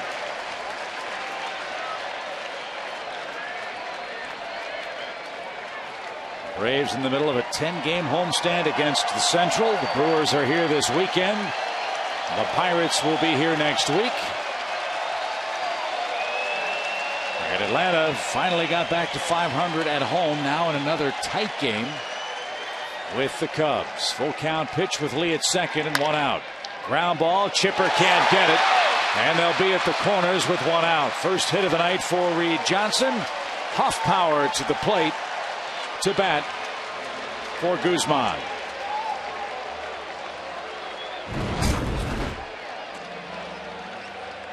Fastball that he was able to turn on. He didn't get a whole lot of it, but certainly hit it in the right spot, just out of the reach of Chipper. Lee had to wait and make sure the ball went through before he advanced. So Jeff Bennett with 3 base runners in an inning and 1/3 tonight departs with Cub runners at first and third in a tie game in the 11th inning. It'll be Eric O'Flaherty versus Micah Hoffpower. This call to the bullpen is brought to you by AT&T, your world delivered.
Here, and we hope you are enjoying tonight's game.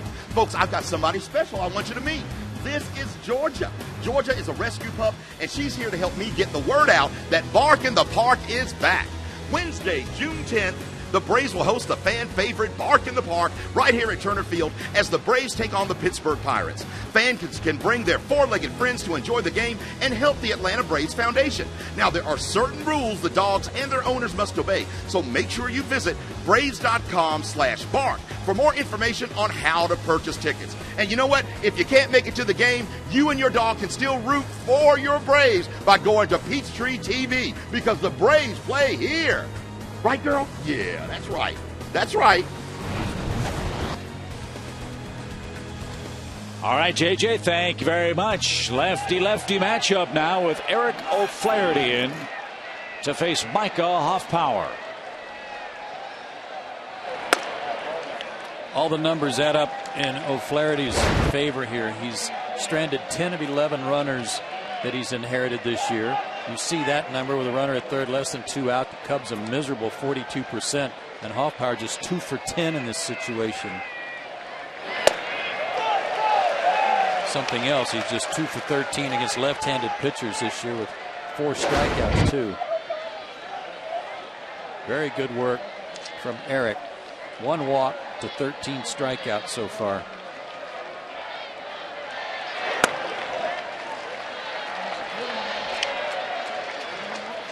Giovanni Soto waits next. Let's worry about him tomorrow. Let's see if Hoffpauir can hit into a double play here and send this thing to the bottom half. 2-2 game. Now it's even. 2 balls, 2 strikes. Last night he hit the ball sharply, but on the ground and right at Escobar. Braves would take that right now.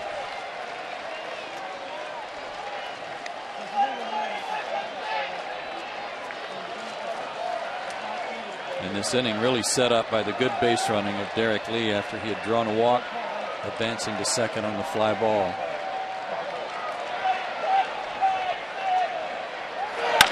Line drive over third, base hit. Derek Lee comes home to score, and a blue pit turns into a Chicago lead. Wow.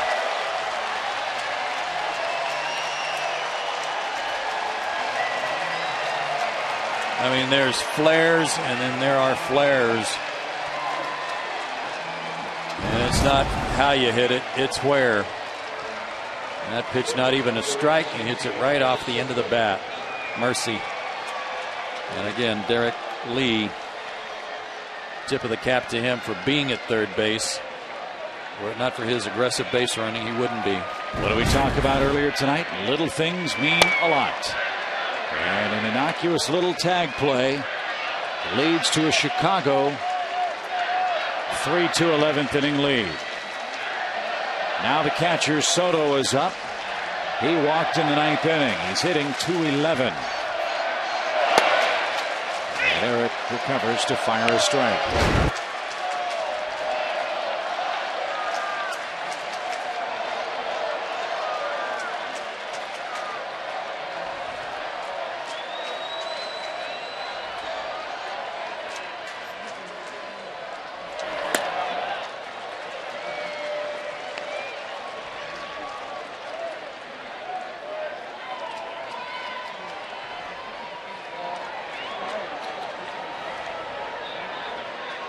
Too many base runners for Bennett tonight.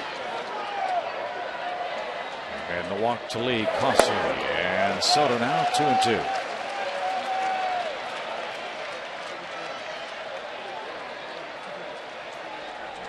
Mentioned Sammy Sosa earlier tonight for Chicago, right? He's going to formally announce his retirement from baseball.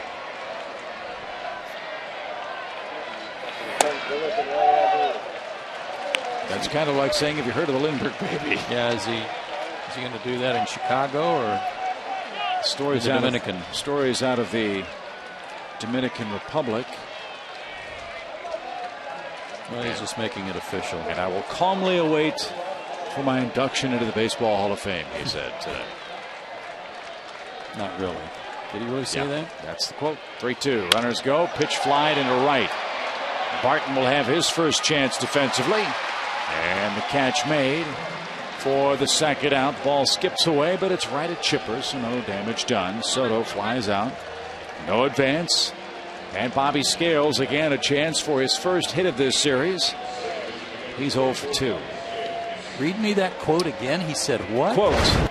Everything I achieved, I did it thanks to my perseverance, which is why I never had any long, difficult moments as a baseball player. I will calmly wait for my induction to the Baseball Hall of Fame. Don't I have the numbers to be inducted? Ground ball sharply hit to short. Escobar fires to second in time. And we will calmly move on to the bottom half of the 11th inning. Middle of the Braves order is coming up. And Kevin Gregg will try to close it out for Chicago.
Milwaukee Brewers. Friday at 7:30 on Peachtree TV.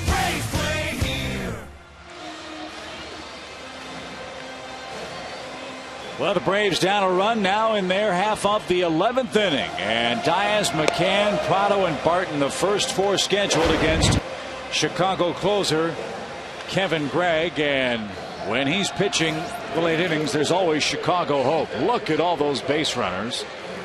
Lots of hits, lots of walks, lots of home runs, as we saw last night from the Chicago closer. In fact, Gregg given up 5 home runs in 22 and a third innings. Remember, the Braves' first base runner that inning, though, came on a strikeout and a wild pitch that set up Frank Coor's 2-run homer. And it was Soto behind the plate, so we'll see what Atlanta can do with Matt Diaz starting things off.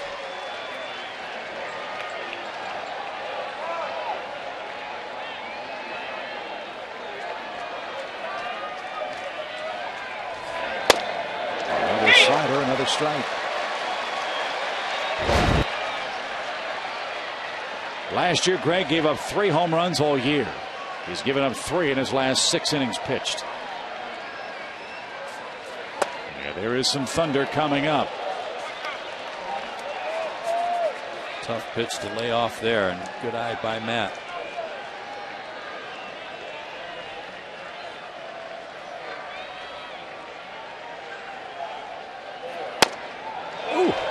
Good eye, Matty.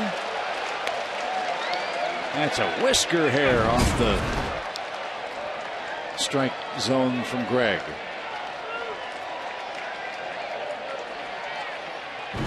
Just a little outside. Matt, you might want to not hit it there because Fukudome's out there. No kidding, and that's how they've got him played. He was wondering defensively where he was last night when he tried to hit one to right. And Fukudome is shallow and a little toward the line. You can see in center field, Johnson's shading him over in right center, and look how close to the line Fukudome is. Little dribbler hit toward short. Terrio off balance throw. Ball throw. Did Lee hang on? He did. Diaz thought he beat that. I thought he bobbled it. He made a nice play, Derek Lee, taking the short hop. Let's see if there was a bobble or if it was just his glove on his lap. He's got it right in the heel of his glove. No, just his glove slapping his leg. I thought the ball came loose. Outstanding play by the 3-time Gold Glove winner. And he was indeed out. Not a good throw, but it worked out. Here's McCann. And Bryant takes a strike. He is 1 for 4 with an RBI in tonight's game.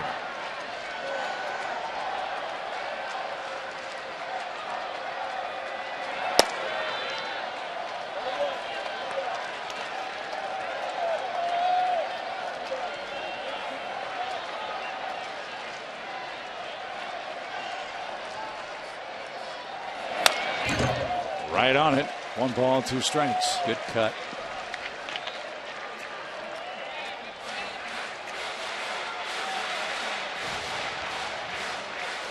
Brian was the first batter Gregg faced in the 9th last night. And we got Brian to fly to left. That's the split finger pitch. That's the one that Garrett Anderson was able to advance on after a swing and a miss.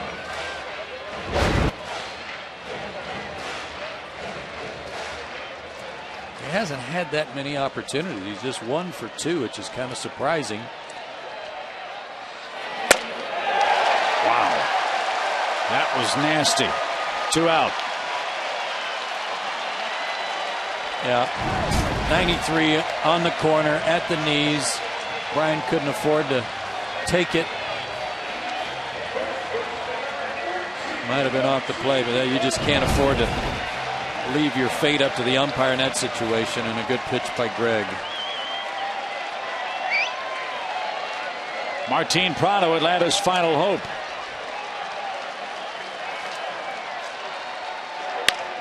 And he grounds to third. Funny hop. Fontenot hangs with it. And the Braves fall in extra innings. 3-2 tonight's final score. Outstanding relief pitching from Angel Guzman and Kevin Gregg, an uneventful 1.